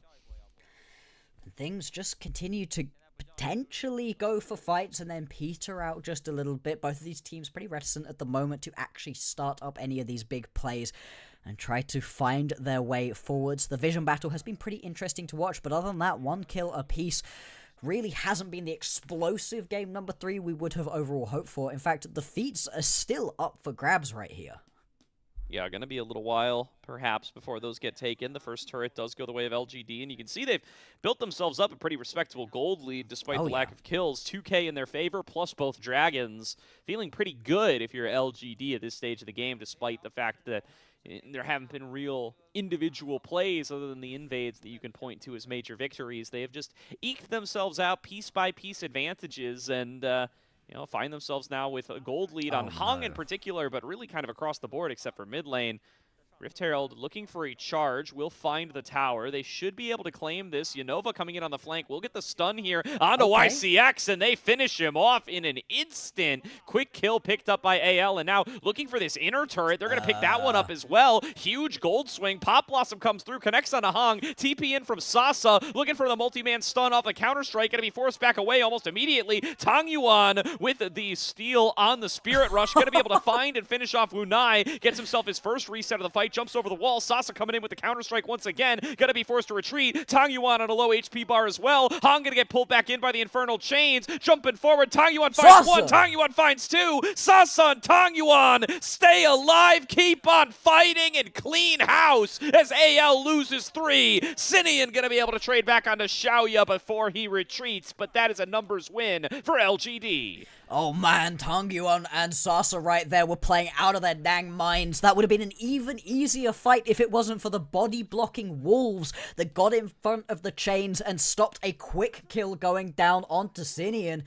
Still, it is going to be the overall team fight win, and I was really questioning this teleport coming on in, right? That teleport from Sasa looked like it was way too aggressive. This tower is dead at the point at which he puts that teleport down, but he believes in the Counter-Strike, manages to only land it onto one person, but his presence sends the members of AL scattering. It's at this point, watch, Tanguan jumps over the wall, goes to jump back over Wolf. Lands onto a Wolf. Otherwise, he would have been able to quickly pick himself up that kill onto, I think it was Yanova actually, would have been burst down. But still, Tankyuan, Sasa, living on the edge right here, living dangerously, and they're making it work. And love that confidence from them as another fight breaking out in the opposite side jungle. Sasa going to be up in front immediately, forced to counter-strike his way out to safety, and very well might get hunted down here. Decides he's got to turn this play right back around, throws down the Grandmaster's Might, looking for a solo kill out of the Hong, but cannot find it. The Hong will claim the shutdown, and it will be a trade for a mid-outer turret. Yeah, you now lose yourself out onto one of those key members. No teleport available for Sasa, so if you want to start up this Drake, you better be dang sure that you are going to win this one out. The Hong does head back to base on very low health, though, so he's not going to be here either. A 4v4 fight right here for the Infernal Drake. Tangyuan covering the ramp now, trying to stop AL from being able to get involved. Instead, going to turn his attention back over towards the Dragon. He does have the Dominus stolen away to give him a little bit of extra fight power, and LGD will secure themselves Soul Point. 3 Drakes in a row towards the LGD side, and it went without being mentioned, but the boot upgrades went the way of LGD as well, as they were the first to get onto 3 kills. They didn't grab themselves the boot upgrade in that second game. It was a lot closer of a game overall, and the early start of this one has been pretty back and forth. It's been some very small factors that have allowed LGD to get themselves quite so far ahead in this game. Soul Point now available to them. It was critical that Sasa did enough damage to the Hong to send him back to base. Otherwise, that 4v5 would have resulted in them losing out on this Drake. YCX again stepping a little bit too far forwards. Infernal Chain's not quite going to land, so he is going to be able to scarper away. Very lucky to have that mantra-empowered coming through for him. I mean, that was close. Yeah, he was, maybe a couple of movement speed away from getting pulled back in by Infernal Chains there. Maybe take away 10, 20 movement speed, and that's looking a little different. Might even be able to attribute that to boot upgrades, if you want to get real specific. Oh, so, yeah. I mean, everything combined, right? Every little piece of movement speed you could possibly have in that situation to get him away. And he's going to be able to do so. Yeah, definitely. And now we're going to see what they can do as they look to set up around the Otacon. LGD certainly have this one in their sights, and they want to maintain control around the bottom side regardless. They have all the vision here from the Drake that they took just a couple of moments ago. They're going to look to hold that control, especially with this kind of composition. Going to help the Karma, Caitlyn, in their poking ways a lot to be able to keep eyes on where AL is, especially if Sasa is going to potentially be looking for some of these TP flanks. He does have that back end available.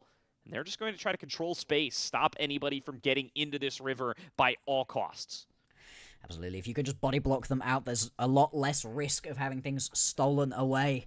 Obviously, we're getting very, very close to the end of Otacon as an objective in League of Legends. I do wonder if it's got a couple more throws left in it. We've seen plenty of teams who are very far ahead lose everything around this one. Tankyuan taking a little chunk of damage, is going to have to jump back. And now positioning is in the favor of AL, but the resets have just come through from LGD. They've been able to go back, spend their gold, and now are in a very strong position to be able to start up a fight. Sasa pushing through the top lane, does have TP.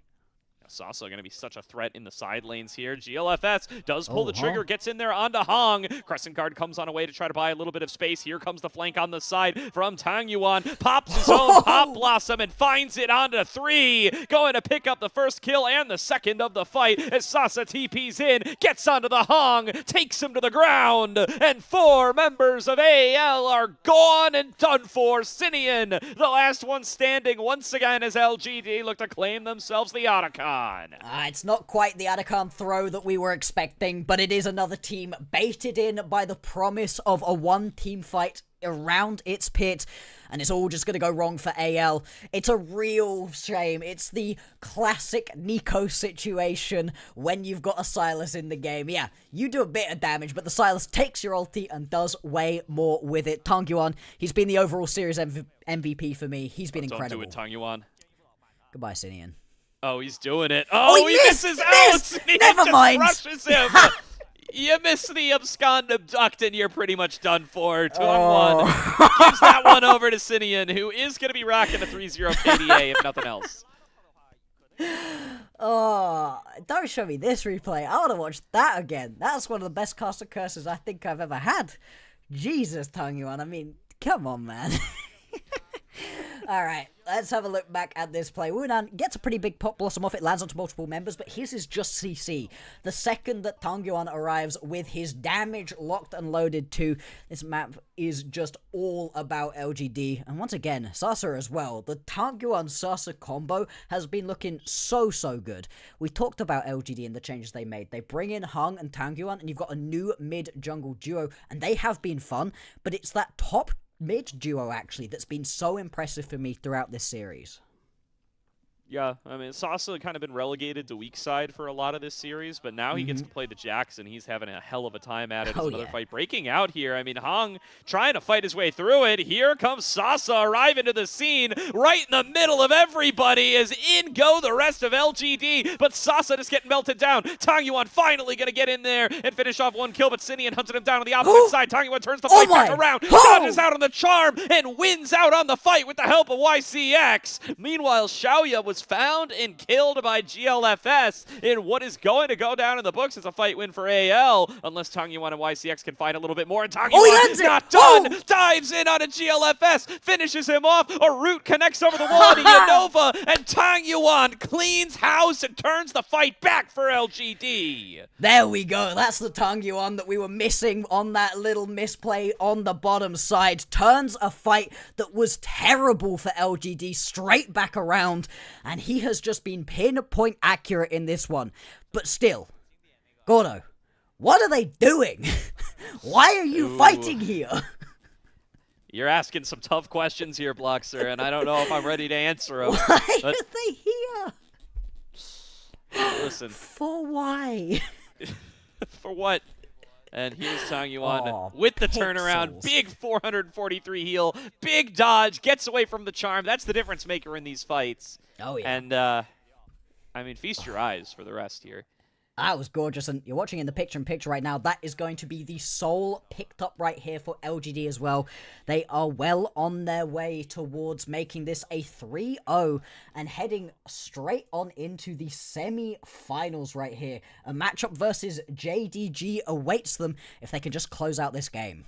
And just like that, I mean, Tangyuan once again puts his mark on this series. What an insane series for this mid laner who has kind of had a down career over the last couple of years with RNG. He gets a fresh start here on LGD, has had himself a solid tournament so far. I would say playing second, maybe even third fiddle to Hong and YCX. Yeah. But this series, Tangyuan has been the face of this LGD squad. Absolutely he has. I mean, he has just been popping off on this game. The Rise performance was awesome, flashing over walls, getting picks and kills, but this is some of the flashiest styles play I've seen in a while. Going forwards once again, trying to get a kill onto Unova. Yeah, Unova trying his best, but will be melted on down. Tried to frontline for an engage from the rest of his team, but they just get pushed back by the force of Hong and Sasa, and so they will not get too much for it. Sasa loses a good chunk of his HP to a well-placed charm from the likes of Sinian, but will just fall back to the rest of his squad, who are taking inner turrets. Yeah, I mean, with the Baron buff coming on through right here, it is real rough out there for the AO members. Sinian just gonna have to pop the ulti to try to get back away. When I gonna try go in, manages to just land onto Hung, though. Yeah, Unai landed the Pop Blossom, didn't land the follow-up Tangle Barbs. It just gets turned right back around on by Tangyuan. Double kill for Tangyuan. In towards the opposite mid. A triple kill for Tangyuan. The Hong now assassinating Xiaoya on the opposite side, but guess who it is? Quadra kill for Tangyuan. Oh, can he go get that Penta? Unova is back up and available. I don't think the Renekton is going to give this one over. Can have to settle for just the Quadra and the series win right here. I mean, maybe. It's been a while. Up there. Sasa gets the counter-strike. Tangyuan is tanking turret shots, though. Sasa taking up this other one now, but I think our timer's expired. Unai's already back alive, and that's pretty much done for the fight. Tangyuan, no pentakill for you this time, brother. Even if you fish for the unofficial one, he's going to have to back away eventually. Unova actually going to give himself up here. Stolen Pop Blossom goes in with it, and we'll give it to him. Unofficial pentakill to Tangyuan. Let's go. I mean, yeah, well deserved in this game. 13-2-6. LGD not going to be able to quite seal the deal and punch their ticket into the semi-finals of the Demacia Cup right here. But you have to imagine it's just a matter of moments away. 10,000 gold lead. They grab the Atakan. They grab themselves the feats. And the soul is in their favor too. Everything going towards LGD right here.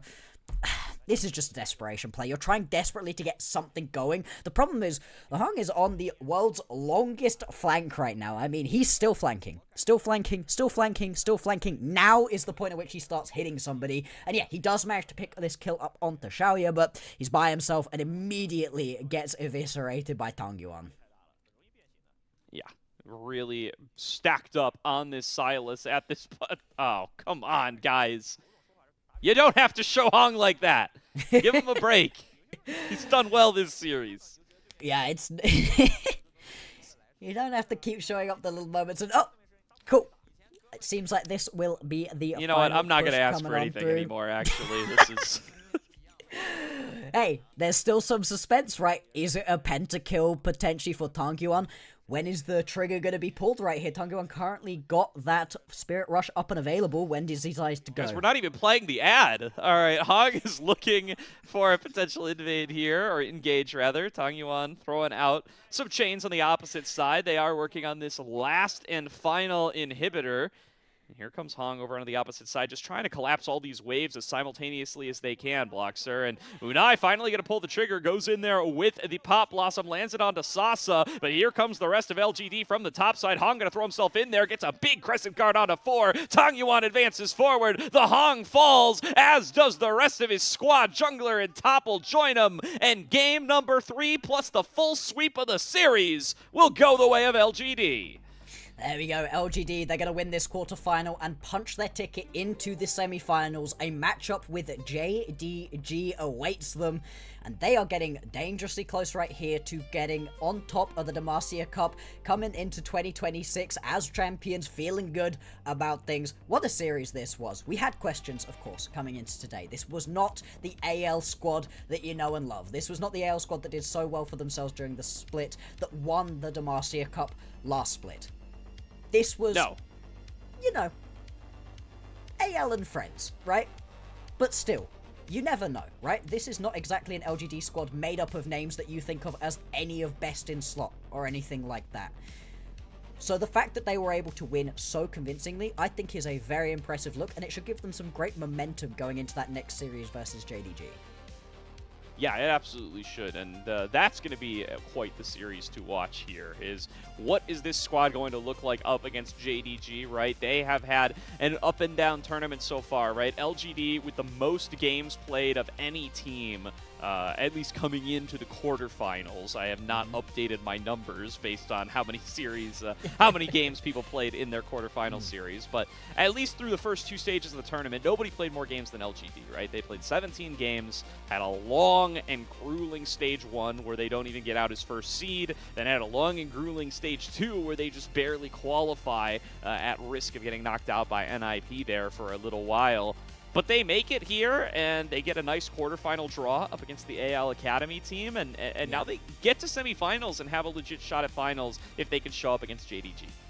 Absolutely, and this is a JDG squad that, you know, they looked pretty good, but I mean, in Group B, right, they got themselves a couple of the easier squads potentially that haven't been looking so strong. They came out of Group B with the same overall record as LGD did, 2-2. So this is not a squad that you're looking at and going, yeah, this is where you're at. This is where you're going to be terrified of them. I think there's a real possibility here that LGD managed to make their way into these finals. Whether you think they're going to be able to win it is anyone's question at this point, but they have just had a really impressive tournament so far, and this is what I think Demacia Cup is best for, seeing squads, as they will be played during the 2026 split, play together, begin to feel each other out. Yeah, it's on the old patch, it's on the old system, you know, we won't have Atakan, we won't have as much time during the early game to go and blow a flash away from the Nico early on. There are lots of differences that will come through, but it is still just nice to get to see these squads really start to gel together, and right now, this is making me pretty excited for LGD for the 2026 season. Yeah, it certainly has, and So we're going to find out just what this LGD squad is going to be able to put together as they start to face off against more and more Tier 1 teams, and as we get to see them in a real Tier 1, best of 5 here once they do play up against the likes of JDG coming on up. I do believe that's going to be the first semifinal, too, on the morning of the first. There's a Tangyuan MVP coming through once again, going to be his second of the night. Beautiful. And I mean, I want to loop back to Tangyuan, right? What a night for him as a player that I think has gotten a lot of disrespect after his years on RNG. Finally gets to show himself in a new environment with a new squad, and I think he shows up massively on the night. And over the course of the tournament, he's been very solid. Absolutely. He hasn't exactly had the biggest, most pop-off performances. Yeah. This is what we were running at the start of the day. We're looking for something more from Tangyuan, the fresh start on a new squad that needed a change at mid lane, and he has looked so good throughout this tournament, and specifically tonight. If he can keep this form going, that will be incredibly impressive. I think the thing that makes me most excited for him going into this JDG matchup, going into whatever the finals could be potentially if they make it that far, is that it wasn't that he was taking over specifically in this lane. It wasn't just, oh, you are demolishing a worse mid laner than you, and awesome. Sinian was holding his own pretty well. He got that solo kill in this final game. So it wasn't just, hey, I'm better than my mid lane opponent, and then I'm making it everyone else's problem. He was playing these team fights so well, but more than that, it was the macro. It was his map movement on both a very map mobile champion, of course, in the Rise, but also on the Victor. On this Sylas you've got, he was never late to these fights, and he was coming in just at the right time to make things work for the team. Certainly the case here, so huge props to Tangyuan on the day. Let's take a look at our Demacia Cup bracket and see where we stand in the semifinals. We will have Anyone's Legend taking on JDG, and we will have IG taking on LNG. We would like to LGD versus JDG. LGD versus JDG. My bad. I'm reading what's in front of me, and that is not correct. We're not, this isn't fantasy football toilet bowl. The winner moves on in the bracket. There we go. Lovely. Thank you very much. Look, it would have been funny to then promote that AL squad versus JDG. It would have been hilarious specifically because sometimes people just check what matches are on. Oh, look, there's JDG versus AL. I bet that's going to be a great game, says somebody who's not watched the Demacia Cup so far. No, LGD versus JDG will be that semi-final, and that genuinely should be an incredibly exciting game. Yeah, guy who has only been looking at the wiki and has not paid attention to any of the rosters just says, hey, that looks good to me. Makes sense. I've never seen it more than at Worlds when people for both MSI and Worlds were putting BLG at the top of their brackets. Oh, BLG, you're going to win it. Like, you haven't watched a single LPL game this split. It's a tough time zone, man, let me tell you, all right? I'm new in these parts for the Demacia Cup. It is 5:30 a.m. right now, so I don't blame anybody, but yeah, it can result in some maybe questionable takes. Do want to highlight as well off that bracket, there will be a couple of days off here, so no games tomorrow or the next day. We will be back.